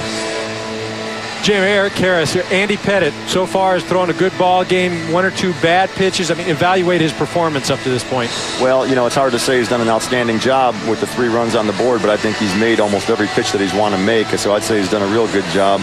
I would expect, I'd be surprised if he ended up, getting touched up again. But, it's a tough lineup over there. A couple of those Jones guys are pretty good hitters, too. Jim, one of the differences from a year ago is you guys have really solidified the bullpen. If Andy Pettitte has to hand the ball off, tell us a little bit about what that pen is like and how you guys have stabilized it. Well, if we have to hand the ball off to the bullpen, we don't have any qualms about that whatsoever, all the way from Russ Springer to the back end with Brad Lidge.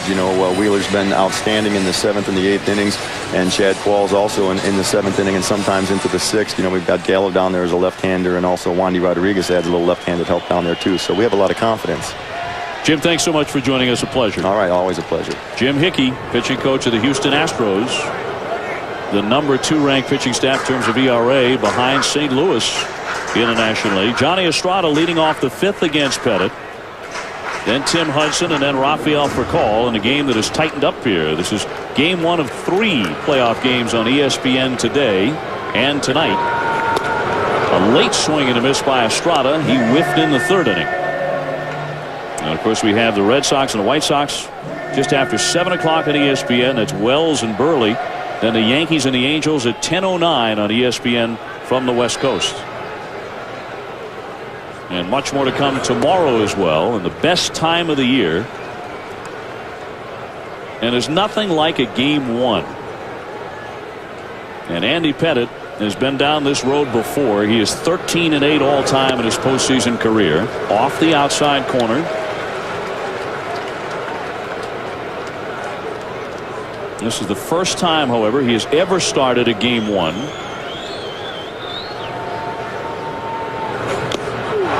Another late swing and a foul tip into the mitt for a strikeout, and Estrada whiffs for the second time. Well, a pair of game 2s coming your way tomorrow as the division series continues at 4 o'clock on ESPN2. It's the Padres and the Cardinals. Pedro Estacio against Mark Mulder. And at 8 o'clock on Fox, it's the Astros and the Braves. Roger Clemens against John Smoltz. And the pitcher's duel of the early postseason. Hudson 0 for 1. He's flied to left. What a tough break for the Padres with Jake Peavy coming out with 2 broken ribs out of the start yesterday. And that's going to make it very tough on them to come back on the Cardinals. Well, and what that does, too, is it just demoralizes the ball club. I mean, you know, forget what it means just physically, but as a team, you know, that's a guy that you think, okay, this is a guy we can count on. This is a guy that can do it. And, you know, word is that he went into that game with broken ribs that were caused by, you know, that the celebration of them clinching in San Diego. Oh. Rafael Furcal to the on-deck circle. 4-3 Houston.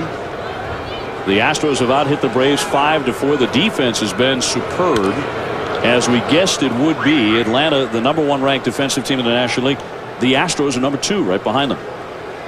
Well, and any time you have great defensive ball clubs, it always helps to have good pitching as well, because that utilizes the great defense. There's nothing good about having great pitchers if you can't field the ball. The two go hand in hand, and that's why they're both playing in the postseason. Well, it's interesting because you look at the Atlanta Braves, they've struck out the least number of hitters in the National League. So hitters put the ball in play. You've got Tim Hudson, sinker ball guy. You need to catch the ball behind that kind of team, a contact pitching staff. The Braves have done it as well as they ever have during Bobby Cox's tenure. Just 86 errors in 162 games. Roll to the shortstop, a routine play for Everett. And Hudson is retired, 2 down, and the Braves 5th. So the Braves came out charging against Pettitte in the 4th inning when they were down 4-1 at the time. Giles with a hustle double to get him going. One batter later, Andrew Jones crushed a home run to center, 417 feet. Frank Corwood also dropped down a bunt. The Braves were really rolling then. But then Pettitte got Brian Jordan to hit into that 6-4-3 double play to set everybody down in their seats here at Turner Field. And he's got the first 2 out here in the 5th. Furcal 0 for 2. Rafael Furcal, a big reason for Atlanta's surge to yet another division title. After a rough start, a lot of that because of a balky right shoulder early on. His season really took off. And he hit .340 in the 70 games leading up to the Braves clinching another division. Well, these two guys at the top of the lineup, Furcal and Marcus Giles, I mean, they really determine how this offense is going to go for this Atlanta Brave ball club. If these two guys aren't getting on, you can pitch around Chipper Jones, you can pitch around Andrew Jones. But because Furcal and Giles have had good years offensively, it's allowed the Braves to be successful offensively. Fought off foul by Furcal to the right side. You know, Dave, you mentioned earlier Furcal is a free agent at the end of this season, and the likelihood is the Braves will not be able to afford him. The free agent market, the contracts for free agent shortstops have gone through the roof. Jimmy Rollins with the Phillies, $8 million a year. You saw last year Cabrera and Renteria where those contracts went. The likelihood is they're going to have to retool this team again. Hansberg with the stop, throws on to get Furcal, and we just wind up a Chicago Cub. They've got a hole at shortstop that could be neatly filled. A neat inning for Pettitte. He gets the 1-2-3. It's time for your chance to win one of 100 Philips HD TVs with DirecTV service for a year. Log on to 100yardblitz.com to enter. The code word is dugout. Your HD 100-yard blitz code word for today is dugout. Log on to 100yardblitz.com for your chance to win. Division Series game #1. Houston on top of Atlanta 4-3 as we go to the 6th inning. Orlando Palmeiro has yet to make an out, although the last time painfully he was hit by a pitch. That's how he reached that. He walked in the second inning. He'll be followed by Adam Everett and then Brad Ausmus against Tim Hudson, who had a 1-2-3 inning his last time to the hill, and now flip from Franco over to Hudson. Gets the first man in the 6th.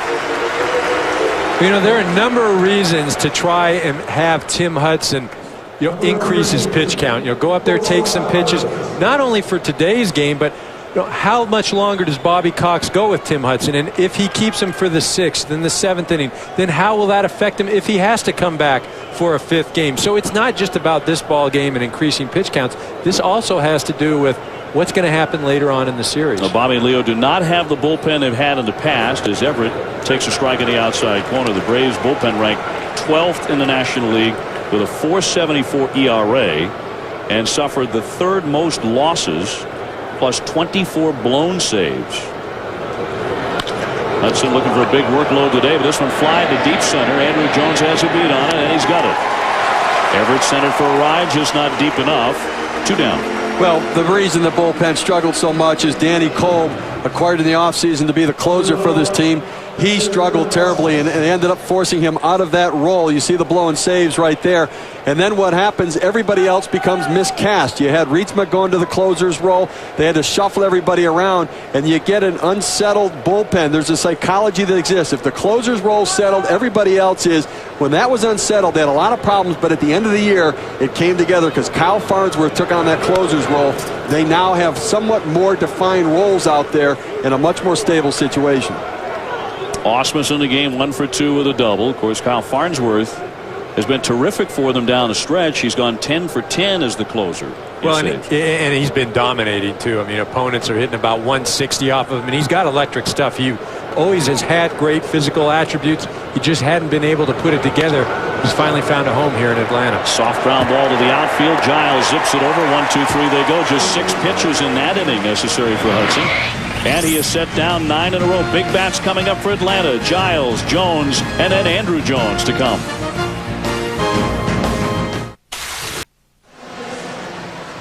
Bottom of the 6th of game 1. The Astros with a 4-3 lead over Atlanta. Expected to be a very good pitcher's duel today, but how about tomorrow when the Rocket Roger Clemens goes toe-to-toe with John Smoltz? Well, and how often are you going to see a staff where Roger Clemens is the game 2 starter? Yeah. Well, you know, he should have pitched better. He should have done better than a 1.87 ERA. Well, he only won 13 games. Now, again, they got shut out in 7 of his starts this year. I mean, they just didn't score any runs for Clemens.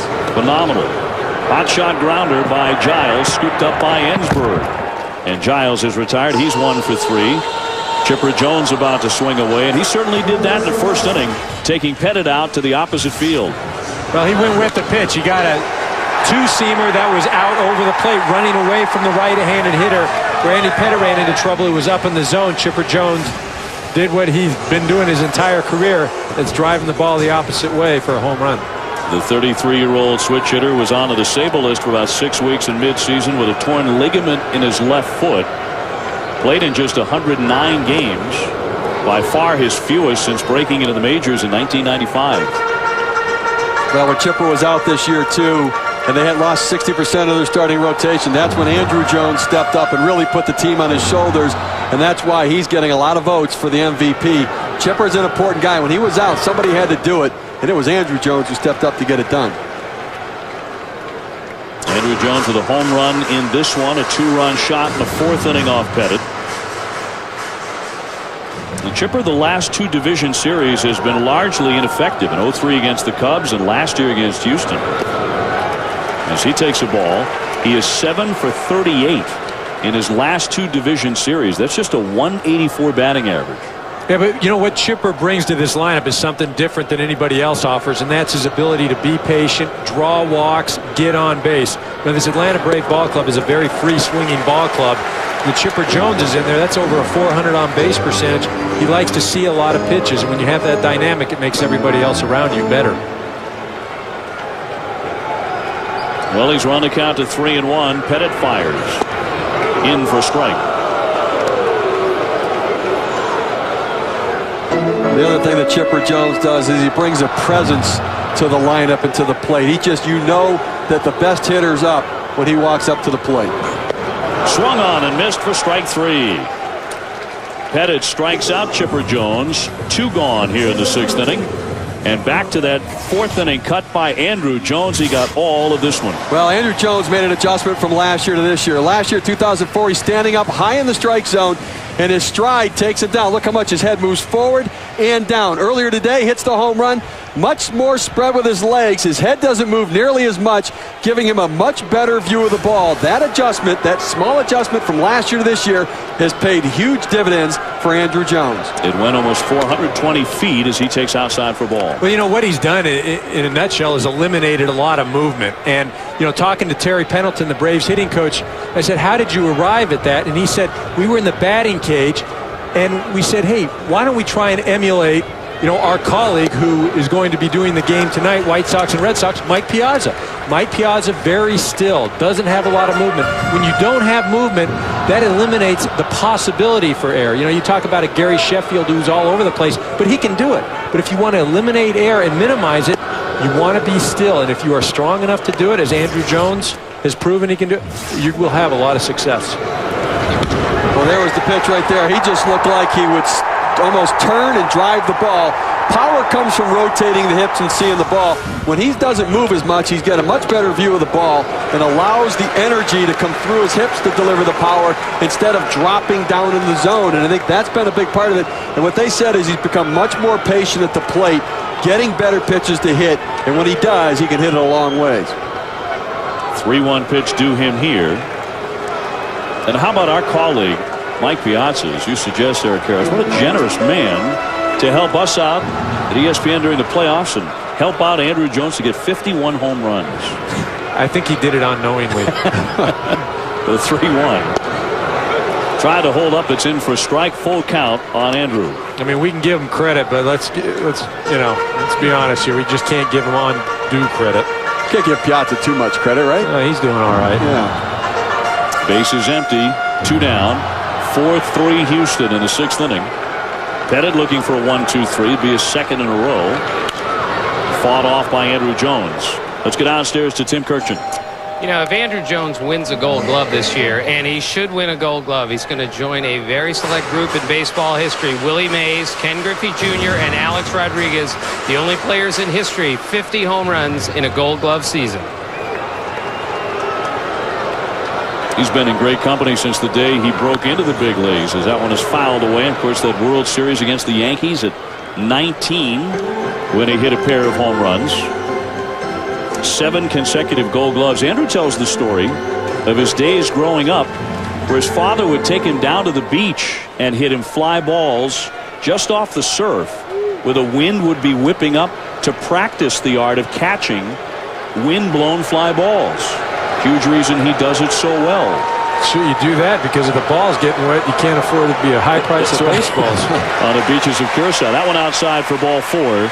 And Andrew Jones works a walk here with 2 down. On the topic of home runs and Braves who hit a whole lot of them, well, nobody did it better than the Hammer, the great Hank Aaron. But there's Andrew Jones, number 5 on the list. That's some pretty good company right there. You're talking about some Hall of Fame ball players in Aaron and Matthews. And Jones, what you have to remember about Andrew Jones, no, he's not even 30 years old yet. You think he's been in the league, well, he has been in the league for 10 years, but you think he's got to be about 33, 34 years old. And 28 years old, and you know, he's already got 10 years in. And they played games this season where he was the oldest Atlanta Brave on the field.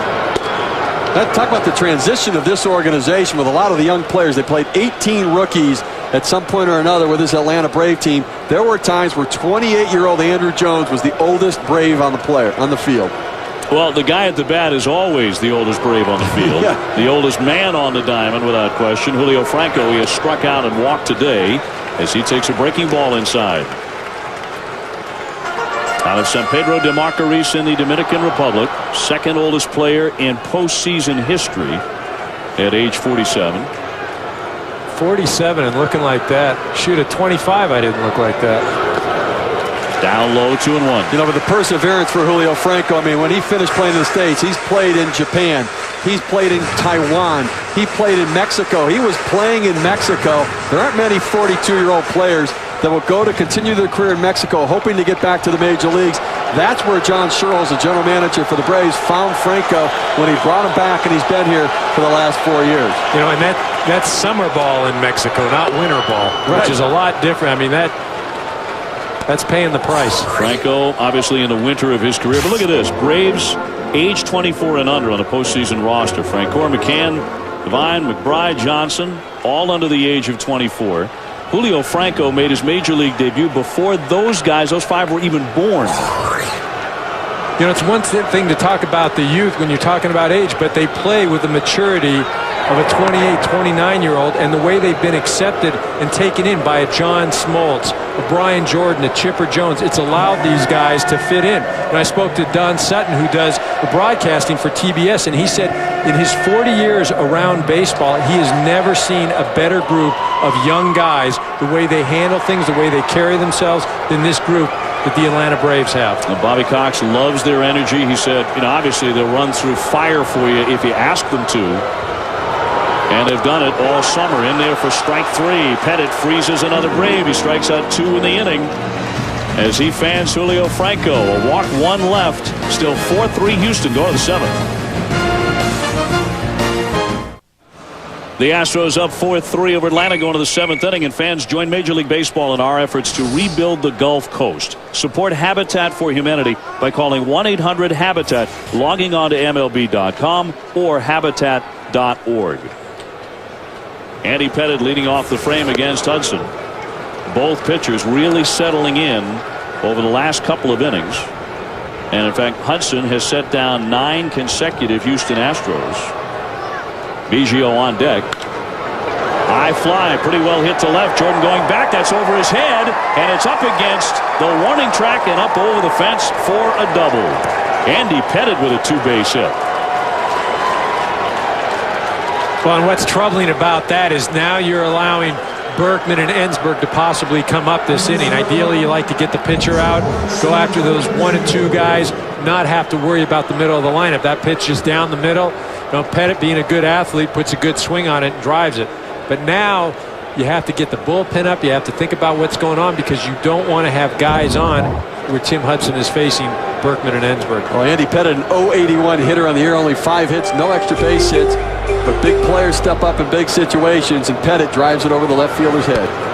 Biggio pushing a bunt to first. Franco will sling it into the bag at first. Down to third moves Pettit on a sacrifice by Craig Biggio. And the little things the Astros have done awfully well today. Well, and they're playing for a run here. I mean, they're telling you right now, Phil Garner is saying, I need that extra run. I can turn it over to my bullpen. I'm not going to play for a big inning. I'm not going to let Craig Biggio go up there and hit and just try and get a carousel going. That 1 run is very important. How big is this number? Houston 69-19 when scoring 4 or more, and they're bidding for their 5th run of the day here in the 7th inning. Tavares takes up high for ball 1. He walked and scored back in the 3rd inning. He is an excellent bunter. Led the majors with 70 infield hits and 29 bunt singles. Now the Braves staff bedeviled him this season. He hit just 174 against Atlanta. Trying to break through here. He took a massive cut and came up empty. Well, this situation now, 1-1 count. You got Willie Tavares at home plate, who can bunt. Andy Pettit on third base, but the question is, do you want your starting pitcher sprinting home on a squeeze play, the potential for a collision at home plate? Not only your starting pitcher, but possibly your best pitcher. And the last thing you do here is suicide squeeze. I mean, that would be unbelievable if Phil Garner put that on. The 1-1 is up top for a ball. Tavares had an outstanding rookie season, as Hudson's up to 90 pitches. The first-year man leading all National League rookies in hits, runs, stolen bases, games played, and at-bats. He also chipped in with 10 outfield assists. This is a big run right here for Tavares to try to get it in. I mean, this would be a huge difference. 2-run differential, much more significant. 2-2. Well, and again, this is a situation where, you know, the Astros are a bit concerned about Tavares and his ability to drive the ball. You know he's going to hit something on the ground, and it's probably not going to be that hard hit. And again, this is an RBI situation, and this is where these things come into play, where if he could drive the ball, it'd give them a much better opportunity to score. Taveras will strike out frequently, and that one's outside. He whiffed 103 times during the season. See, I think they're a little deep in left field and center field for me. Taveras doesn't drive the ball. You got a 2-strike count, a little bit more defensive at the plate, even though it's 3-2. I'd be a little shallower because on anything shallow, Andy Pettit's not going on a fly ball. Now the wind blowing in too. Here's the 3-2. Grounded right to the shortstop for call. Down on a knee, guns him down. Pettit has to hold, and there are 2 away. Well, and this is just what we were talking about, is Taveras' inability to drive the ball, to hit it out of the infield. I mean, when there's nobody on, it's a great asset. You just beat the ball into the ground and you run like heck down to first base. But unfortunately for the Astros, Taveras has come up 2 times today with guys in scoring position. Now, this time he didn't get him, the previous time he walked.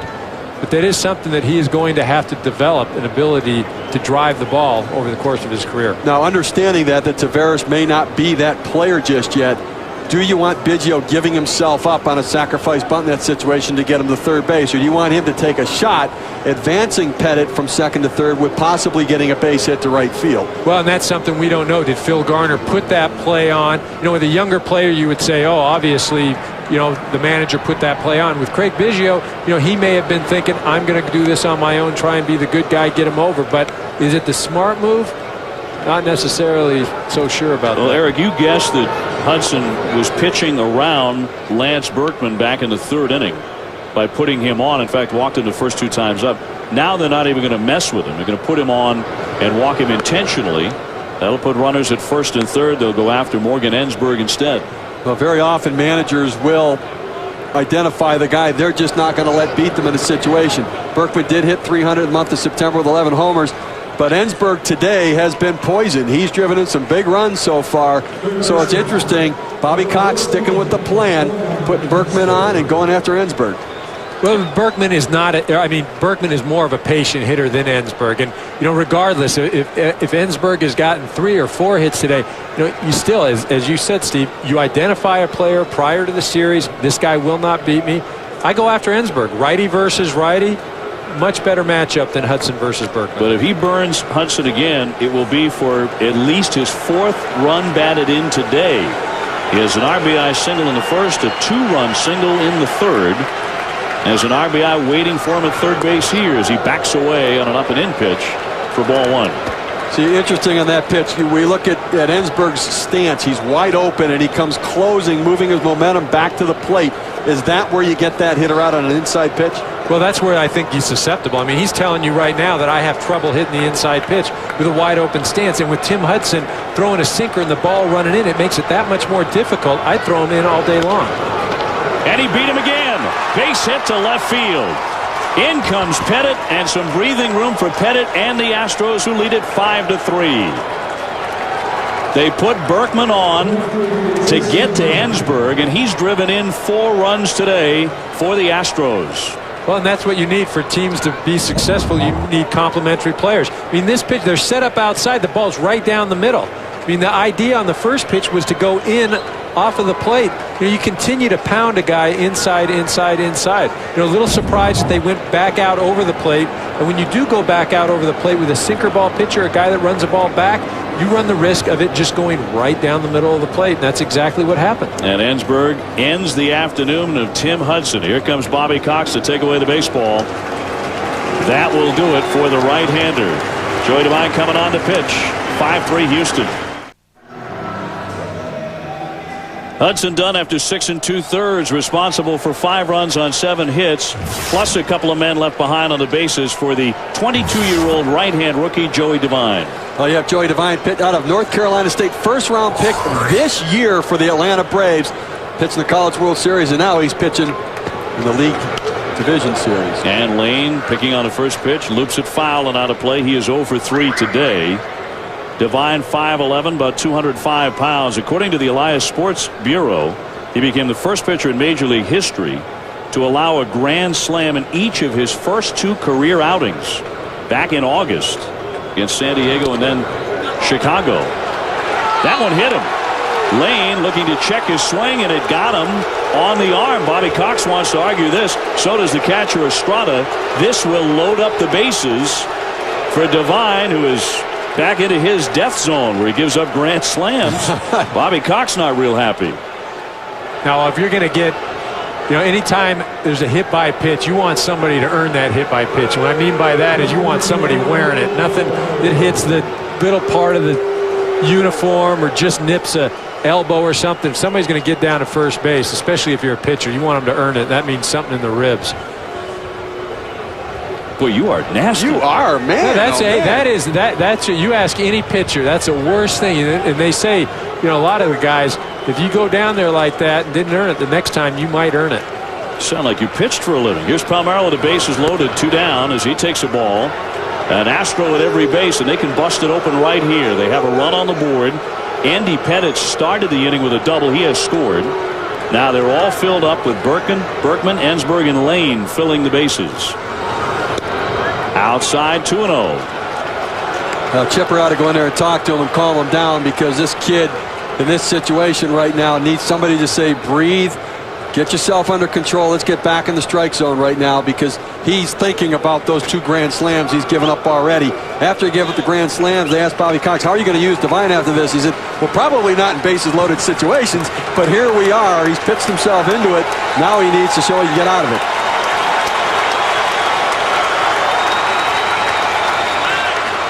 The hitter asking for time, granted by Joe Brinkman as Palmeiro stepped out. 2 down. 5-3 Houston in the 7th inning. The left-hander McBride is quickly loosening up. Adam Everett would hit next.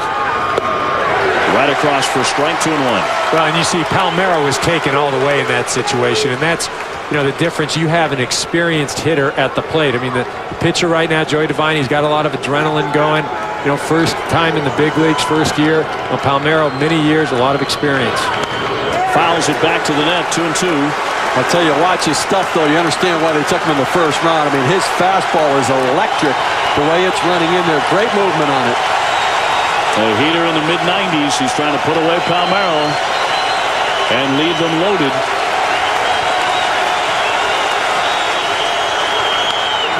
Fly foul on a play to the left. Well, and Palmeiro, one of those pesky hitters, too. Just goes up there, battles, will fight off good pitches. And as a pitcher, that gets frustrating. When you make good pitches and the hitter continues to foul them off or battle you, well, frustrating. Swinging a high fly ball right field. Deep. Francoeur racing back to the track. He's there. He's got it. It almost happened again to Joey Devine. But Francoeur is the man on the spot up against the wall. Palmeiro just missed a grand slam, which would have put this game away. The Astros leave them loaded. They settle for 1 and leave it 5-3.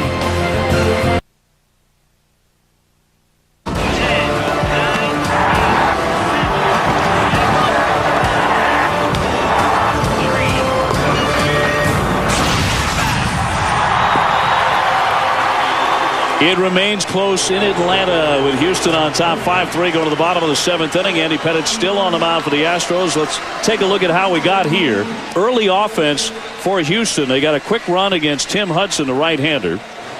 Craig Biggio with a single is started. Then after a walk, Morgan Ensberg would single. And Hudson was just wild throughout his 6 2/3 innings. Ensberg tagging him for a total of 3 hits on the day. And he's already driven in 4 runs.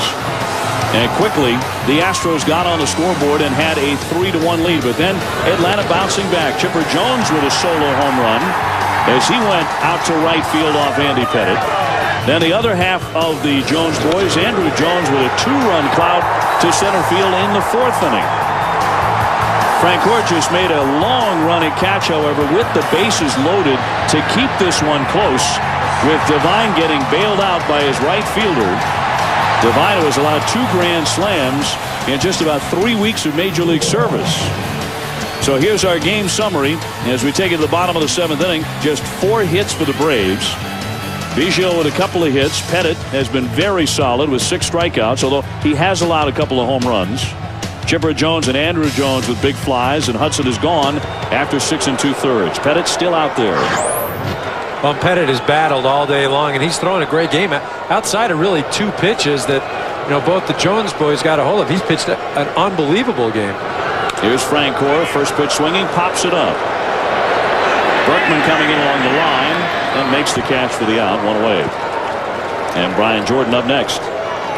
You know, despite only having 4 hits, though, for the Atlanta Braves, they have to feel like, you know what, it just seems like it's been an onslaught of base runners for the Astros, but we're only 2 runs behind. We're in this game. We have the ability to hit some home runs, hit it out of the ballpark, and get back in this. They're not out of this game just yet, but they need to get some base runners and start to get people moving and get into the bullpen of the Houston Astros. Yeah, they were about 12 feet away from being dead and gone in this thing, but Francoeur hauled it in on the warning track to save Devine. Jordan on the day is grounded out to third. He's also hit into a 6-4-3 double play. You know, the thing with the Braves, though, is they have not hit the ball well. I mean, you take away those 2 home runs, it's not as if they're lining out or hitting the ball well. You know, Pettit has just kept them off balance the entire day.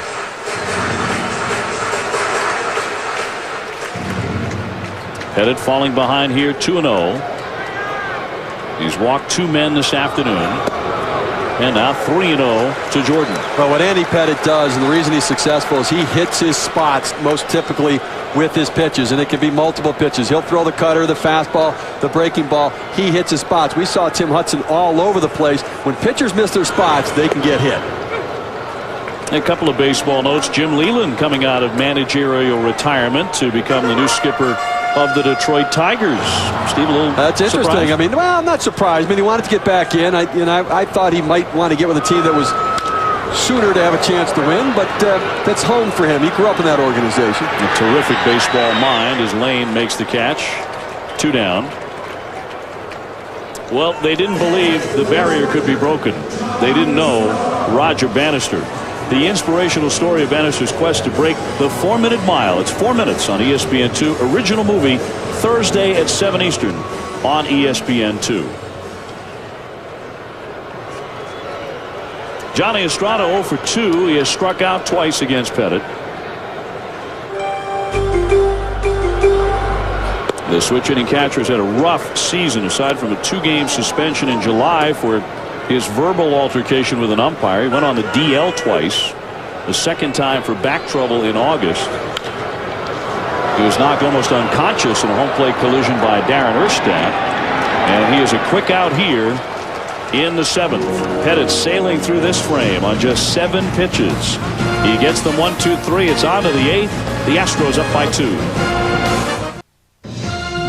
ESPN's Major League Baseball Division Series is presented by Budweiser.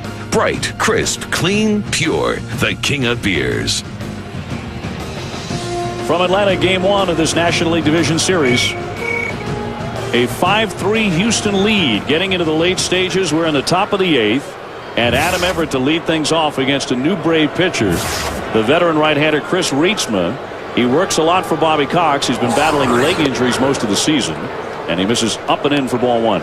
Well, and with the addition of Kyle Farnsworth, it's allowed Reitsma to go into that setup role, and Chris Reitsma is going to come at you with a good 90-mile-an-hour, 92, 93-mile-an-hour fastball, but he's got a great changeup. That's his out pitch. Everett takes a strike. He's 0 for 3 today. Of course, the Astros are getting close to that Lidge bridge. That 1 inning to get to their superb closer, Brad Lidge. It's Wheeler starting to loosen up. Although it's going to be interesting to see if Garner elects to keep Pettit in the game for the 8th inning. Especially, Steve, after a 7-pitch 7th. Well, that's right. Andy Pettit, 96 pitches right now. But the Atlanta Braves just put it back in Phil Garner's court to say, you know what? You now have to consider sending Pettit back out there. 7 pitches to retire the 3 hitters for the Braves. If you're not going to hit, at least make Pettit work. Get him out of the game so you can take advantage of somebody in the pen. Well, and not necessarily just for today's game. This is a series. They're going to come back tomorrow night. Maybe you get Wheeler or Qualls in the game an inning earlier. Have them throw some pitches just so maybe you don't have to see him tomorrow night. Or Lidge maybe have to throw an inning and a third. The whole thing is not just predicated on what's happening right now. Little looper over the head of Giles. That's going to drop down for a base hit for Adam Everett. He's on in the 8th. So a leadoff single for the shortstop. Well, time now to take a look at our pitching summary. It's brought to you by Yellow Book. A look at the starters. Hudson gone after 6 2/3. Pettit at the moment still in there with 96 pitches. Well, it'll be interesting to see what happens with Brad Ausmus here. If he gets on, then Phil Garner has a decision to make. Do I send Pettit up there, give him another inning, or do I offensively try and put another run or two on the board? I think the easy answer to that is I've got to put some more runs on the board. I'd take Pettit out. Well, it's interesting to see here if he sacrificed bunts, then I think he is going to probably pinch hit, I would assume, to be able to try to drive the run in. And for the moment, Pettit has come to the on-deck circle. How can you take Pettit out of the game? He's one of their best hitters today. He's dropped down a beautiful sac bunt. He's also doubled and scored. And forget about his 081 season average. He's done a very good job at the bat. You figure he's just run his luck right now. You've already got a base hit and a bunt out of him. Don't go to the well too often. I mean that tongue-in-cheek, of course. But oh, I thought you were serious. Well, he has looked good up there today. You have to give him that. Even you hitters cross for a strike on Ausmus. I think Pettit's going to stay in. I think he's going to hit. You got a 2-run lead, and I know you have Wheeler out there, but if I have Andy Pettit on top of his game, I want Andy Pettit pitching in that 8th inning instead of Dan Wheeler to get me to Lidge, because you can always bring Lidge in if Pettit gets 1 out or 2 outs and he gets you at least a little further into the game. If I don't have to hand it to the bridge to somebody else, I want to hand it to Brad Lidge coming out there. The Astros trying to gain a little more wiggle room here, up 5-3 in the 8th in front of 40,590 at Turner Field. That's about 10,000 below capacity. Hit toward the hole softly. Will it squeak through? There's Giles. Great sliding stop. Close. Did not get him. And Ausmus is on with a base hit. Everett down to second.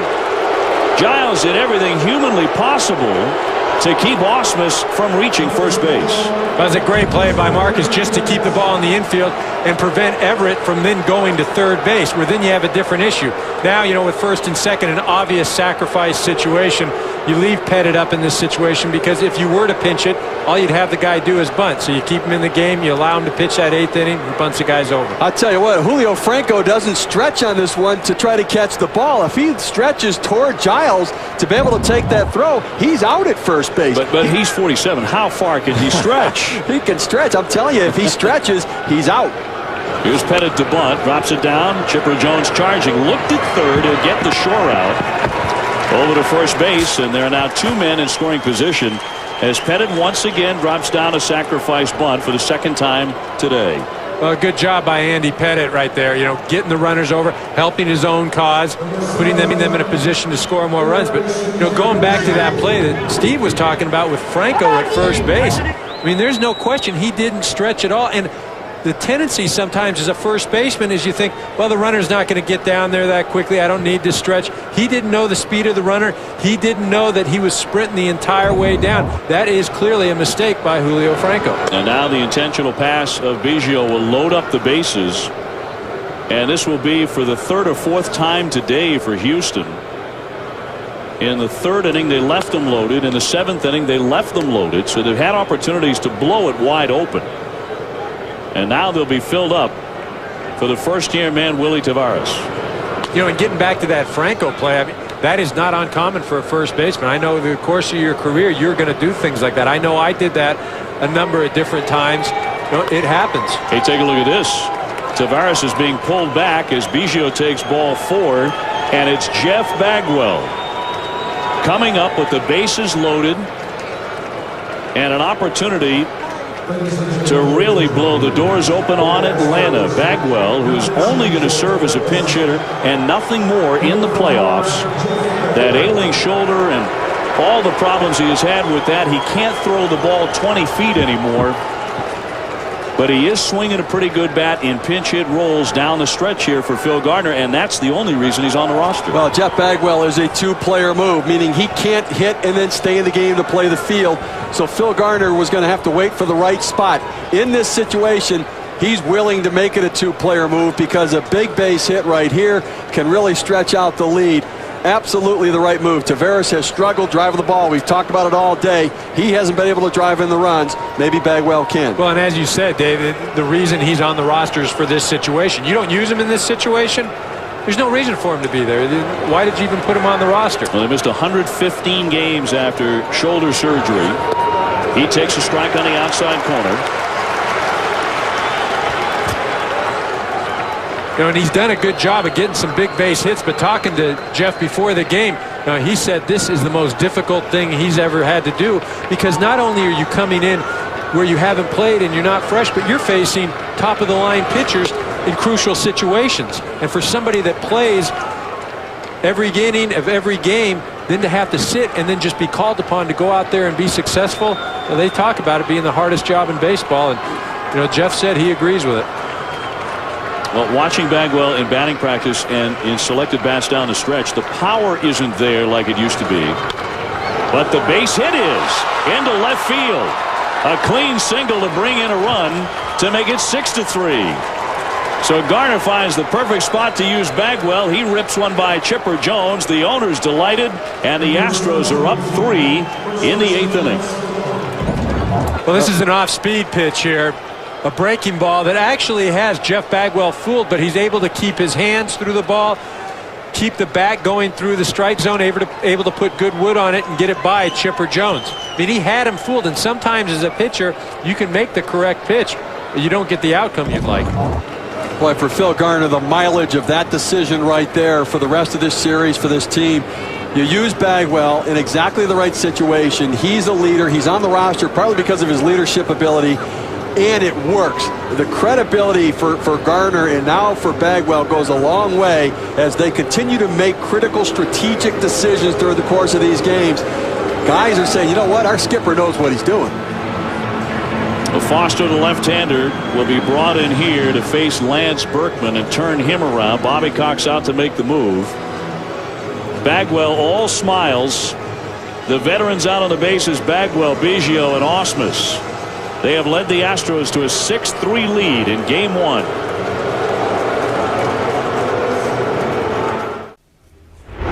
Game 2 of the Red Sox and White Sox coming up on ESPN. If the Braves and Astros goes past 7 o'clock, you can watch the start of this game on ESPN2. More baseball on the way.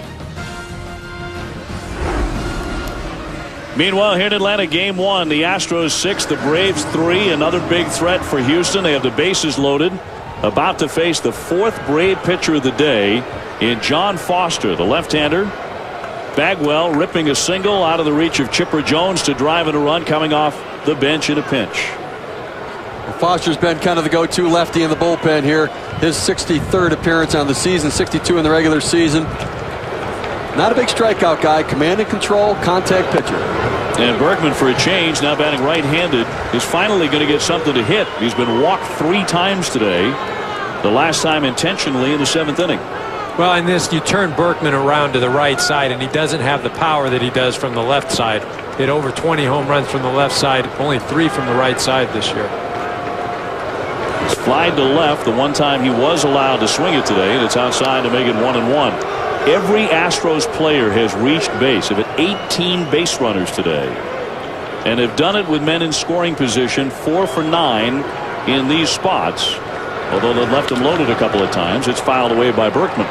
And with that many base runners, a lot of singles, a lot of walks, not a lot of thump, and so it's only a 6-3 score. You would think 18 base runners, this thing might be getting away a little bit. Atlanta just has to do damage control, find a double play ball, get out of this thing, and get back in the dugout, see if they can't score some runs. And Phil Garner saying, I've been one swing away from blowing it open all day. And another chance. Cut on and missed, and Berkman strikes out swinging. 2 men out. Well, this Foster just comes with a good hard fastball and gets it right by Berkman. A little bit up in the zone. Berkman, good hard swing, but not as good from the right side. I mean, he hit pretty close to the same average, but does not display the power, and historically has been a much better hitter from the left side than the right. Well, here comes that man again, the unanimous MVP of the Houston Astros this season, Morgan Ensberg. He's already driven in 4 runs, all on singles. He's gone 3 for 4. Of course, just yesterday, Reggie Sanders of the St. Louis Cardinals had a 6 RBI day. The Astros record for RBIs in a postseason game is 5 by Carlos Beltran against Atlanta last year. 1 ball, 1 strike. Well, Ensberg's beating him today on some fastballs. You see Foster going to the breaking ball. Morgan Ensberg is a dead pull hitter. He starts with that stance open, closes, but he's pulling pitches on the outer part of the plate. Of his hits this year, 90 went to left field, 13 went to right field. If he's hitting the ball to right field, it's a mistake. He's looking for something he can pull. Down into the dirt, 36 home runs, 101 runs batted in a season they desperately needed somebody like Ensberg to step up and deliver those kind of numbers, with Bagwell unavailable and Beltran and Kent having left the Houston Astros. He's hit 3 career grand slams. Here's the 2-1 from Foster. Ball 3. And now he'll get something to hack at. Well, he will, and because he's in a situation where it's 3-1, he's still got to be selective. Don't just get up there and think, oh, just because Foster throws me a strike, I've got to swing. It's still got to be a pitch that he can drive. Don't swing at it just because it's a strike. He cuts and misses, 3-2. Well, he came back with a pretty good fastball. With a 2-1 pitch, he bounced his fastball to go to 3-1. That would worry you, but he comes back. And he's been able to run that fastball by some of these hitters, as Ensberg looks like he was trying to hit one way out. Bases loaded yet again for Houston. Fouled away, and another mighty swing by Ensberg. Well, the old reliever Randy Myers, great left-handed reliever back in the late 80s, early 90s. When he'd get into a situation with the bases loaded, a 3-2 count, he would usually throw a ball and use the hitter's aggressiveness against him, thinking that what hitter is going to want to walk when the crowd's on their feet and it's a bases loaded situation. Check swing, and it's low for ball 4. They appealed. No swing, says Marvin Hudson, and the run is in. A bases loaded walk to make it 7-3 Houston. Ensberg with a patient look there at the plate, and he picks up his 5th RBI today. Well, he was patient. I'm just surprised at the pitch selection in that situation. I mean, Foster, hasn't shown that he's got great control with a lot of his pitches. In that situation, get beat with your best pitch. It's already a 6-3 ball game.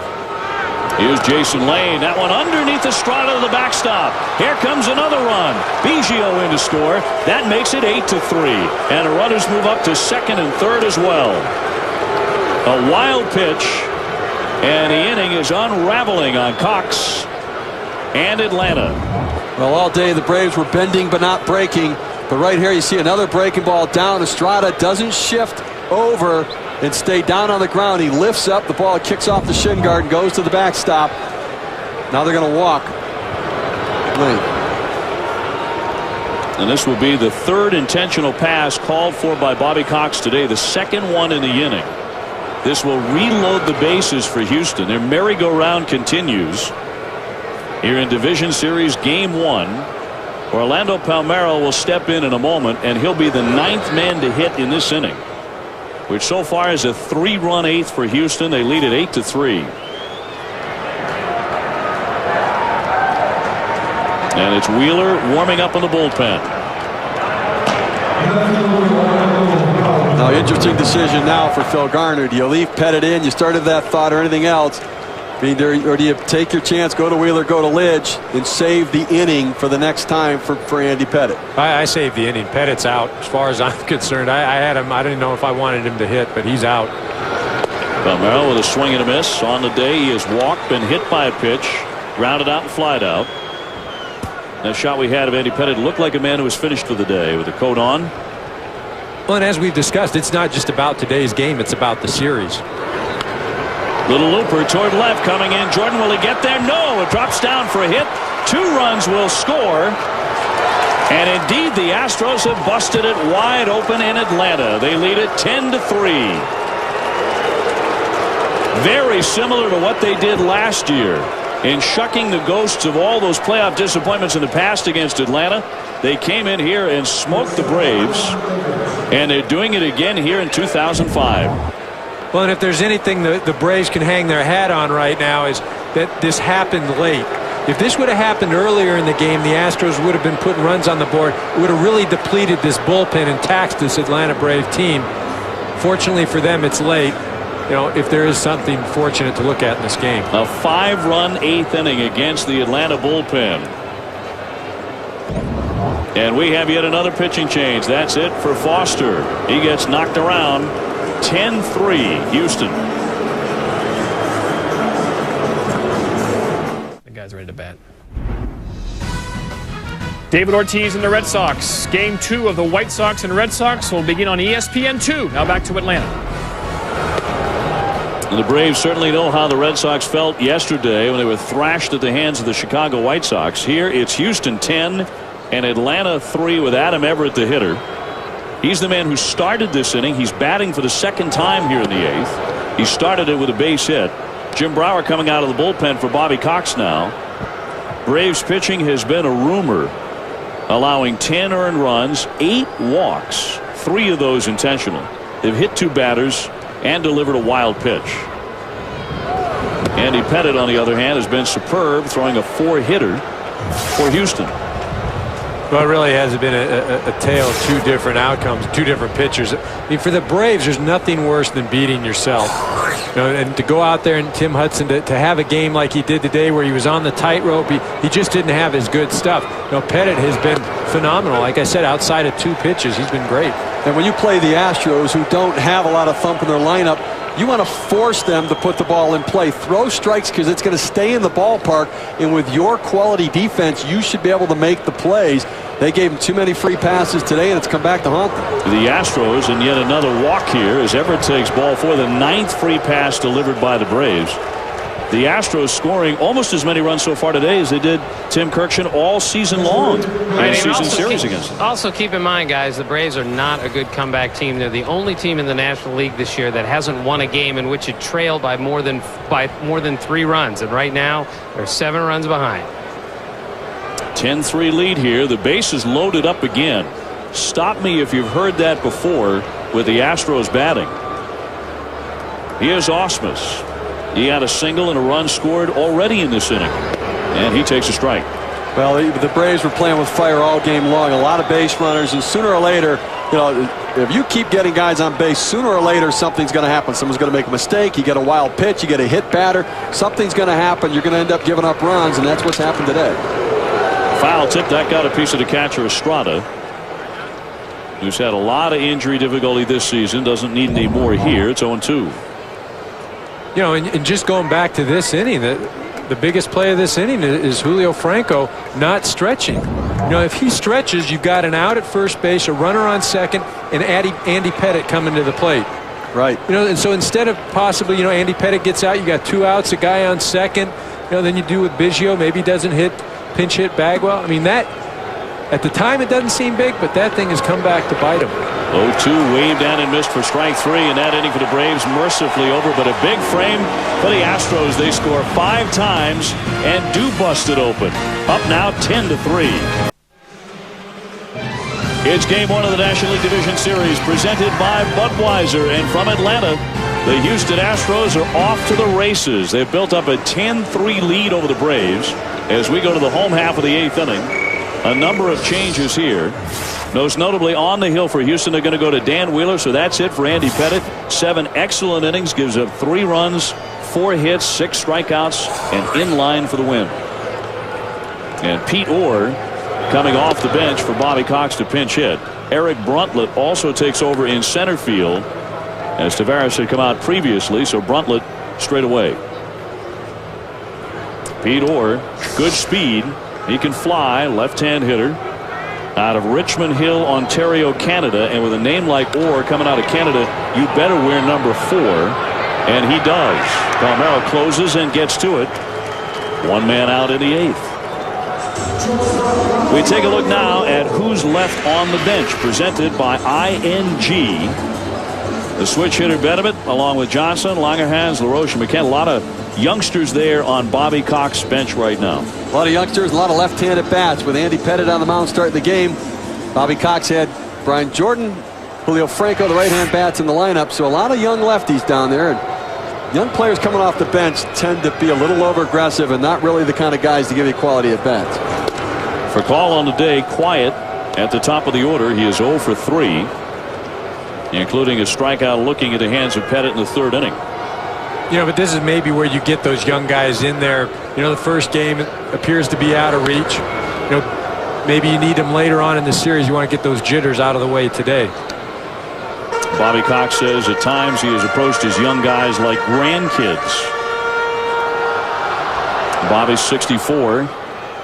His own sons are 39 and 40. His youngest daughter's 23. His youngest girl is older than most of the rookies. Fouled away on a big swing by for call. 1-2.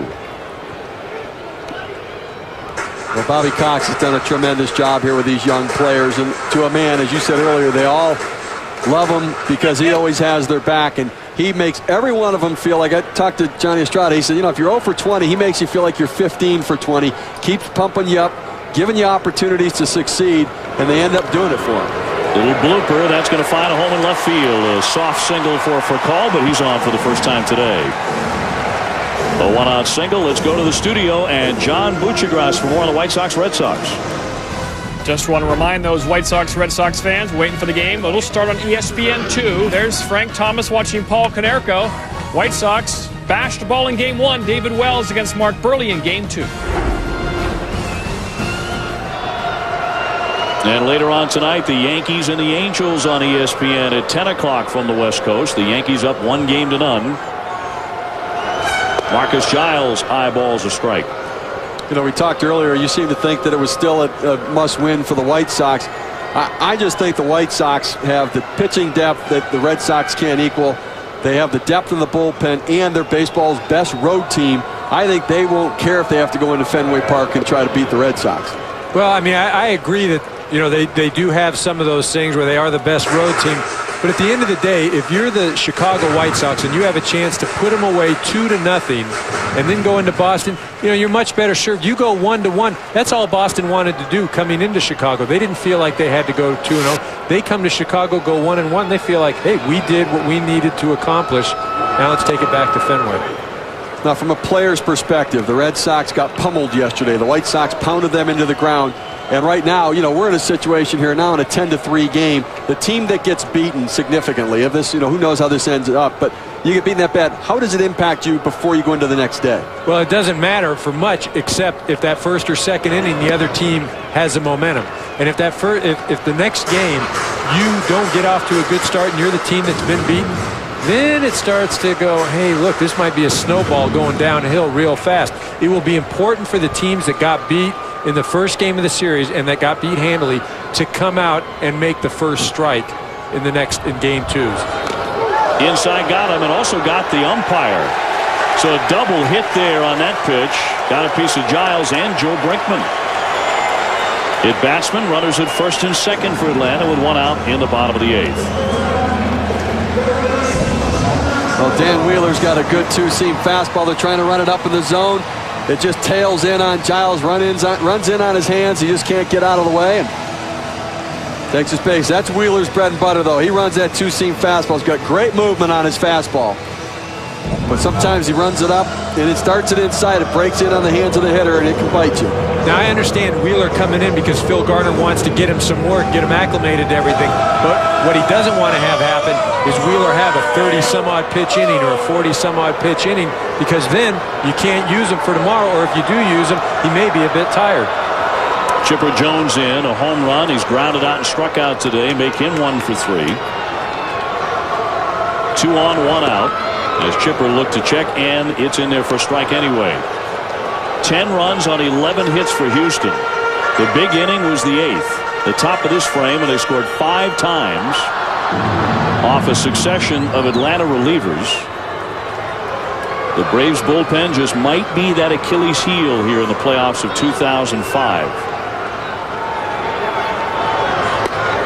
Up and away for a ball on Chipper. Andrew Jones up next. Both of them have homered. The Rocket ready to go tomorrow. Chatting up Roy Oswalt there. The big 3 for Houston. And they'll go in succession. Pettit, the Rocket, then Roy Oswalt, the 20-game winner. That's a strike. You know, we talked about the Braves bullpen, and, you know, they went with 11 pitchers for their roster in the series, where the Astros went with 10, and I think that's really indicative of the confidence level that Bobby Cox has with his pitchers. He has to mix and match and look for situations. he needs more personnel in order to manage the relief innings at the end of the game than Phil Garner does. Well, and it also has something to do with the starters and their ability to go deep into the game. 1-2, fly to deep dead center. Bruntlett backing up on the run to the track, and it's off the wall. It bounces back to him. How about this foot race? For Call coming on in. Giles was right behind him. That's an RBI double for Chipper Jones, his second RBI of the day, and that makes it 10-4. And very nearly a 3-run homer. Well, Chipper swinging the bat well, but this is what the Braves envision, what they're going to need if they expect to win this series. It's not just Chipper Jones hitting the ball well. It's Marcus Giles getting on base and Furcal getting on base. Furcal, the first time he's been on base today. Giles coming up, then you have to go after Chipper Jones. Chipper Jones, swinging it from both sides of the plate. Again, this is going back to the Dan Wheeler coming in. You didn't want to have this happen. You hope for a 1-2-3 inning. Get him ready for tomorrow. Wallace and Gallo both loosening up. I think Chipper thought he had one there with the wind blowing in. The way he followed through on that swing, I believe he thought he had that 3-run homer. The wind really knocked it down. Well, it did. I think you're right. I think that with Phil Garner, this is a headache now because now you've spent Wheeler. You're going to try to nurse him through this inning, but now you have to get another pitcher in to try to get you through the 8th inning and hopefully get that guy to take you through the 9th. So you've got some issues just because you're right. Tomorrow is just as important as today because as we're talking about the White Sox and Red Sox, if the Astros can win tomorrow going back home with Roy Oswalt on the mound, it's a big advantage for the Astros. Well, here comes the MVP candidate, Andrew Jones. He's already cracked a 2-run homer today. He takes the breaking ball in there for a strike.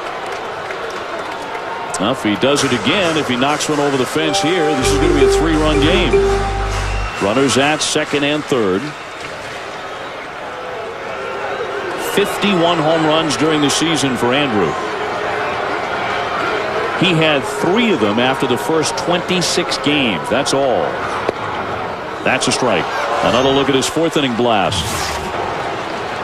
On this pitch, the breaking ball inside, and Andrew Jones keeps his hands inside, just as Steve Phillips alluded to. When he's going well, he keeps his hands inside. He drove that ball over the left center field wall.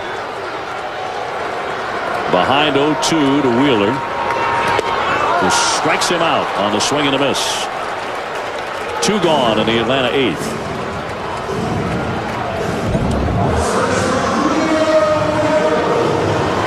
Threw him a little slider there, breaks it off the outer part of the plate. And for Andrew, he's pulling off the ball. That pitch was beyond his bat. He didn't swing over or under it. He pulled off. That pitch was beyond where his bat could cover the plate. Well, I think he was forced to swing at that. Joe Brinkman called the pitch. It appeared to be off the plate. Andrew didn't like it for strike 2. That expands the hitter's zone.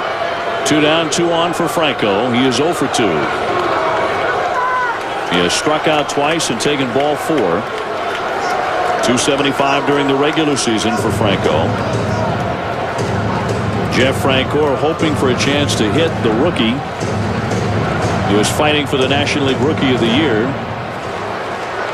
Probably with Howard and Tavares waiting in the on-deck area. The 1-0 from Wheeler is taken for a strike. A pair of game 2s tomorrow as the division series continues. Padres Cardinals and Astros Braves. And coming up on ESPN2 will be the Red Sox and the White Sox. That's where they will be on ESPN2 to start, and then back to ESPN as soon as this game finishes up from Atlanta.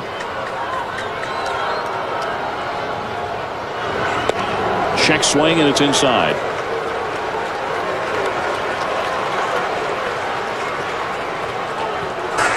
So 3 games on ESPN, and probably briefly on ESPN2 at the start of that Sox battle. And a very busy day of playoff baseball on our family of networks. 10-4, Houston out in front here in the bottom of the 8th in Atlanta. Little blooper toward right, but that'll go foul off to the stands. 2-2.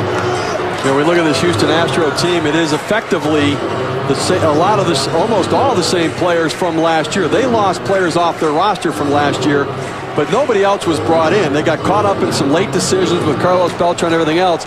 They have their pitching staff back, and they brought up some kids from the minor leagues, but effectively this is the same team that Jerry Hunsaker, the general manager that's not with them anymore, put on the field last year. They've just taken away some of the offensive players, but the pitching is what's carried this team. And Jerry Hunsaker, this is his club out there playing right now. One hop, skips to Biggio. Plenty of time to get Franco's side retired. The Braves get one more run, but there's still 6 down as we go to the 9th in Game 1.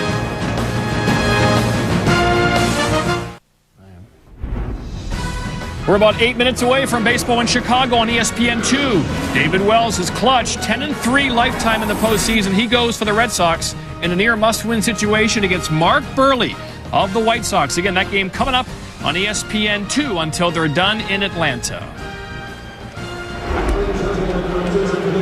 And we're moving on to the 9th inning with Houston up 10-4. Dave O'Brien, Steve Phillips, Eric Karros, and Tim Kirkchin with you. 40,590 on hand at Turner Field. Another Atlanta rookie. Here's the left-hander McKay McBride, who is out of Augusta, Georgia, one of a slew of Georgia natives on Bobby Cox's roster. And a veteran, Jose Vizcaíno, getting in for a pinch hit appearance here to start the 9th inning. And a big frame for the Astros, a 5-run 8th. And they did that on only a handful of hits and a bunch of Atlanta walks, as the Braves pitching staff has walked 9 men today, several of those intentionally. But it started with Tim Hudson, who settled down for a while, but in 6 2/3 innings he had a lot of issues, and he wound up with a pretty wild day as he walked 4, he hit a batter. A 10-4 Houston lead, and everybody's smiling in the Astro dugout as they were in Game 1 last year when they came to Atlanta and tossed a knockout punch in the first game. 9-3 they won that one, and eventually in the Game 5 clincher here in Atlanta they won that 12-3. Rattled to the shortstop for call with a great arm of his and plenty of time to get Vizcaíno one out. Well, you know, in the last 3 seasons, this Atlanta ball club has lost the first game in the division series at home and then lost the 5th game at home as well. And you start to wonder, are these guys aware of it? Does that, because the media constantly brings it up, does it wear on you after a while? And it just, after so many times of being asked it, you just go, God, enough is enough. But it's a reality. The Braves just have not been able to get by the division. Steve, it's a legitimate question to ask. It's 14 division titles, this being number 14. Previous 13 times, only 1 World Series. We say only 1, but it brings up the question, what does regular season dominance really mean in baseball? That's a dynasty. Let me tell you, the Atlanta Braves are a dynasty. I understand the postseason and everything else, and I think that they haven't gotten it done there. But what they've done here in Atlanta, it is a dynasty from baseball terms. And I just think that they've done a phenomenal job. But when they haven't gotten the success in the postseason, you've got to try something different. That's why early in the game when Marcus Giles went in for that double, I didn't mind it as much, because they can't just do the normal thing here, because the normal thing hasn't been enough in the past. And now they're going to be faced, when we talk about for the Red Sox early in the game today, for the Braves, they're going to get asked after the thing, well, here we go again. Are you guys going to fall out in this first round again? If they fall behind early tomorrow, they're going to have problems. I think Bobby Cox has to go out tomorrow and try to get on the board early, just to take those demons that pop up on their shoulder and start talking to them a little bit, so they don't start hearing those voices saying something's not right. Chipper Jones and company with another spectacular regular season. But how will it end in postseason play as Biggio fouls that one away? Hey, Game 2 of the American League Division Series between the Red Sox and White Sox is currently airing on ESPN2. Again, Game 2 of the Division Series between the Red Sox and White Sox is on right now on ESPN2. For those of you staying with us, we'll update you on anything you miss in that game. We'll get you to Chicago once we're done here at Turner Field. And Biggio is out, 2 down here in the 9th inning for Houston. Well, there is no denying the success here in Atlanta. And the 2 men who have made it possible for the most part, John Schuerholz and Bobby Cox, I mean, they are both ticketed for Cooperstown in my estimation. They have done an incredible job building this franchise. Isn't it a bit of a crapshoot when you get into the first round of the playoffs? I mean, if you run up against a hot team with a couple of hot pitchers, who may not be on the same page with you talent-wise. Not saying that's what's happening with the Astros. Sure, that didn't happen last year with the Astros, but that's kind of how the Braves tend to look at it. Well, that whole notion that, you know what, you get in there and it's a 5-game series, it's not really fair. We can't, who knows who can win in these short series. Somebody could get some remarkable play. Doesn't matter. It is what it is. And if you go into it with the thought that, it's out of our control, we should just play, I think that you're throwing your hands up in the air and you're not approaching it the right way. Yes, you're right. Somebody can step up and some, utility player can get a big hit and it can cost you a chance to go, but you can't approach it that way. You have to approach it like you have control over what can happen in that short series. I think you're absolutely right. And Bobby Cox has said, though, he favors a 7-game division series. Sure. He doesn't like the 5. The 7 games is more representative of the better club winning, where as we've mentioned, with a 5-game series, anybody can get hot. You run into one hot pitcher and he can dominate a series. And so often the wild card team, the Braves have to play the wild card. They've had to play like a house of fire just to get in. They're a hot team coming on into postseason play. Rutledge strikes out. We go to the last of the 9th in Atlanta. A big lead for Houston. A blustery game 1 here in Atlanta. The blowout inning for Houston was the 5th. I should say the 8th, when they scored 5 times and pile up a 10-4 lead. And the Astros on the verge of clinching game number 1. Now, Division Series game 2 of the Red Sox and the White Sox series is currently airing on ESPN2. When this one ends, it'll be here on ESPN. Jeff Francoeur to lead things off against Russ Springer, coming out of the Houston bullpen as he makes one of many appearances this year, 62 of them for Phil Garner. Well, Russ Springer's been around for a number of years. Very serviceable pitcher. Good fastball, nice curveball, a guy that can eat up some innings. Francoeur on the day is 1 for 3 with a bunt single. 10 runs on 11 hits for Houston. 4 runs on 6 hits for Atlanta. The Braves, for the most part, shut down by Andy Pettitte in a very strong 7 innings, as he allowed just 4 hits and he struck out 6. Well, he did throw well, and he was never in any trouble. I mean, the runs he gave up were on home runs, but he never had to wiggle out of, a second and third or a couple of guys on base. That's something this Braves offense is going to have to do. Fly to right lane on the run, won't get it. It's into the alley and up against the fence. Francoeur into second. Now he's heading for third, and he will reach third base with a triple. Jeff Francoeur 2 out of 4 in his very first postseason game. Hey, today's Chevy player of the game is certainly Morgan Ensberg, 3 for 4, and drove in 5 runs today. Well, and Morgan Ensberg really picked up the slack because they pitched around Lance Berkman all game long, and they put Morgan Ensberg in pressure situations, and he was able to answer each and every call today for this Houston Astro Ball Club. And in recognition of his outstanding play, Chevrolet will make a $1,000 donation to the Boys and Girls Club of America on behalf of Morgan Ensberg. Ryan Langerhans stepping in to pinch hit for Bobby Cox, going to his bench a little bit late. Langerhans has for the most part been the hottest Brave in recent days, hitting .367 in the last 22 games. Eric, I think you're right. I think that Bobby Cox getting some at-bats, because these guys will be the guys hitting tomorrow against Roger Clemens. And Bobby Cox is saying, look, get some at-bats, get a feel for a non-pressure situation so you're ready for tomorrow. We missed there, and the count 2-1. Langerhans, a 25-year-old rookie left-hand hitter from San Antonio, Texas. Looking for a chance to pick up an RBI here late in the bottom of the 9th. He takes down and in. 3-1. The Rocket goes tomorrow against John Smoltz. That game on Fox. Here comes the 3-1 pitch. Fly foul, twisting out of play.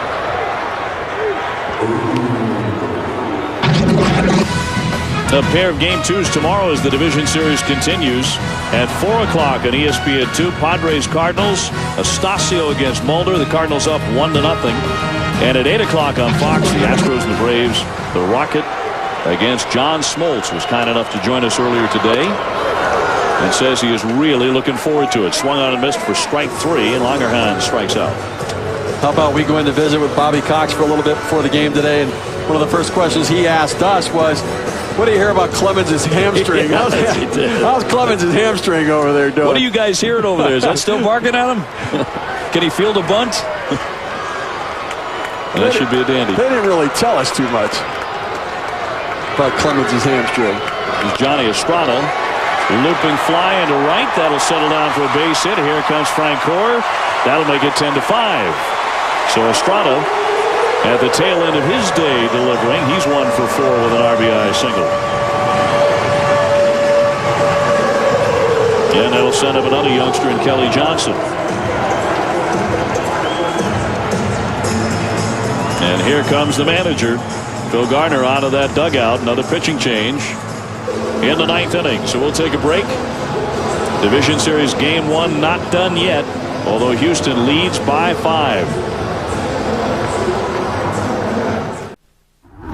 Red Sox, White Sox underway on ESPN2. Johnny Damon reached. Edgar Renteria follows with this double. Second and third for David Ortiz, who is now up. Ortiz has just struck out. So it's second and third, 1 out for Manny Ramirez on ESPN2. Well, don't you just get the feeling that Boomer Wells is going to have a big night in that one here? A very big day and evening for the Houston Astros. They have a 10-5 lead. Mike Gallo coming out of the bullpen, the left-hander. Pitched awfully well for Gardner during the season in his 36 appearances. Well, he's a situational guy, and he's going to come in there, turn Benjamin around, let him hit it from the right side. Bobby Cox has to make his move. Again, this is just a situation where you're getting guys in the game, getting them in the series, because you're going to need them in pressure situations later on down the road. Wilson Benjamin, one of those guys to hit here. 2 hits in the inning and a run home for the Braves. Frank Core started with a triple. Estrada just blooped a single to right to bring him in. Benjamin, a fine hitter. It's all a question of where to play him come next year, Steve. What's the answer to that? Well, he came up as a shortstop. The obvious thing would say to play him at short, but boy, he's gotten really big. He seems like more of a corner guy right now as a third baseman. Be interesting to see, because if Furcall's not the answer here next year in Atlanta, the question is, do they go with Betterment? Do they go with some other young player, or do they find some other stopgap? Rafael Furcal, a free agent at season's end, at postseason's end. Little ground ball, that's fair. Glove by Ensberg. Tough play. High throw. Off the glove of Berkman. It rolls into foul territory. Estrada into third and holding there. So Benjamin on with what should be ruled a base hit. Tough play along the third base line for Ensberg. Kind of a do-or-die play. Well, it is kind of a slow roller. I would have liked to see him be a little more aggressive to the ball, because as he moved to it, he was moving toward the third base dugout, and that's an awfully tough throw with your momentum moving one way. It didn't look like he had a real good grip on it either. When an infielder makes a bad throw, it's mainly because of his feet, and he didn't quite get his feet moving in the right direction. Well, and it was tough because the third base bag did play a part in it. He couldn't round it, just come down nice and easy. He had to make sure he didn't trip over that third base bag, then ran himself into a bit of trouble. But now you get into a dangerous situation. You get some runners on. You got that middle of the lineup coming up. For a call to hitter on the day, 1 for 4. That is ruled a base hit, but also an error allowing the runner to advance to third. First error of the day for either side. Bounding ball. Ensberg handles that foul territory. He's looking for a quick double play there. Well, Johnny Estrada just can't stand there and wait for the umpire to make a call. You got to do something, either run home or go back to third base. But he was just, he stood there. He was an out. That would have been 2 outs and the game would have been over. Well, look who is up in the bullpen for Houston. You know they didn't want to have to do this to get Brad Lidge warmed up. But their outstanding closer is starting to loosen. Only 1 out here as it's trickled foul by Furcal. Lidge looked like he was throwing a little more than just kind of, getting soft and loose and warmed up a little bit. He looked like there was some aggressiveness in that release. Absolutely not what they wanted to do today. Of course, when he's just playing soft toss, he throws about 92. That's true.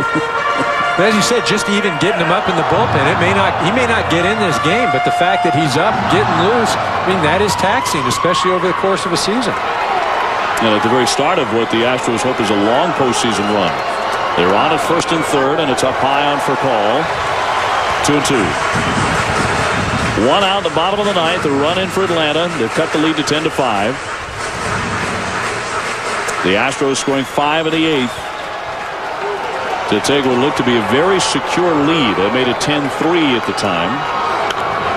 Slicer foul by Furcal. Now, right now, Lance Berkman's playing behind Betterman at first base. With one out in this inning, I take second base. If they give it to me, why not? Why not get yourself out of a double play situation and try to extend this game to get to the middle of the lineup? Berkman's playing behind. Take the bag if they're giving it to you. Stay out of the double play.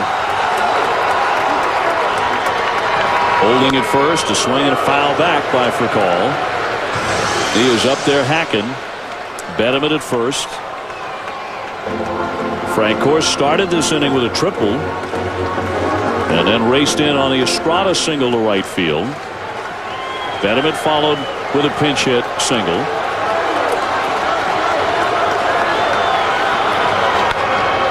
Line wickedly but foul. Some pretty good hacks here by Furcal in the ninth. But one thing about this Atlanta Brave ball club, they're not laying down at all. You know, they're continuing to have good at-bats. You know, arguably maybe even better at-bats in these last 2 innings than they've had all game long. Well, this is the 8th pitch of the at-bat coming up here for Rafael Furcal in a 10-5 game.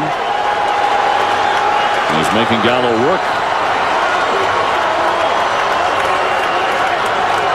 And the southpaw will step off here. So, you know, Eric, I think that's a good point. I mean, there's something to be said for non-pressure at-bats, to be able to just, in a playoff game, get an at-bat, get a comfort level, and where it may not result in a win today, it sure makes you a lot more comfortable tomorrow when the game starts.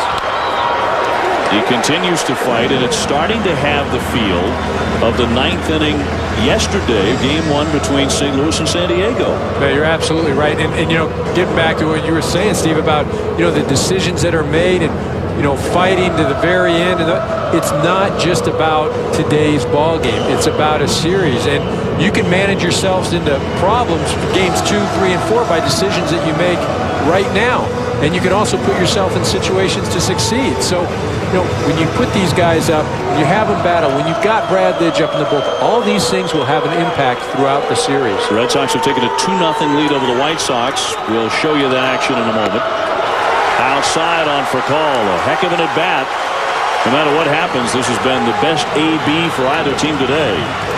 There's no doubt. I think your point's good. I mean, there's victories, then there are other victories, and it is an absolute victory for the Braves to have gotten this deep into the Astros bullpen and to get Brad Lidge warming up out there. Chopper, Vizcaíno, the second one on the first. Double play. He held the bag, and that will do it. The Astros have taken game one by a final score of 10-5. So for the second year in a row, the Astros, the wild card champs, come to Atlanta and beat up on the Braves to take the first game in the series. Well, this series certainly isn't over after game one. The Astros got off to the kind of start they wanted. Got out in front early. Very good starting pitching. It's going to be a great matchup the rest of the way. But in the Atlanta Braves, they can say, hey, look, we didn't play as well as we would have liked. We've got a pitching performance that wasn't the norm for Tim Hudson. They have a lot of positive things to draw from this ball game. Stay tuned. Up next, Red Sox, White Sox. This has been a presentation of ESPN, the worldwide leader in sports. For Eric Harrow, Steve Phillips, Tim Kirkshin, and our entire ESPN crew, this is Dave O'Brien, thanking you for joining us this afternoon and tonight from Atlanta. Now, we throw it to Chicago. Chris Berman, Rick Sutcliffe, and Mike Piazza with the call.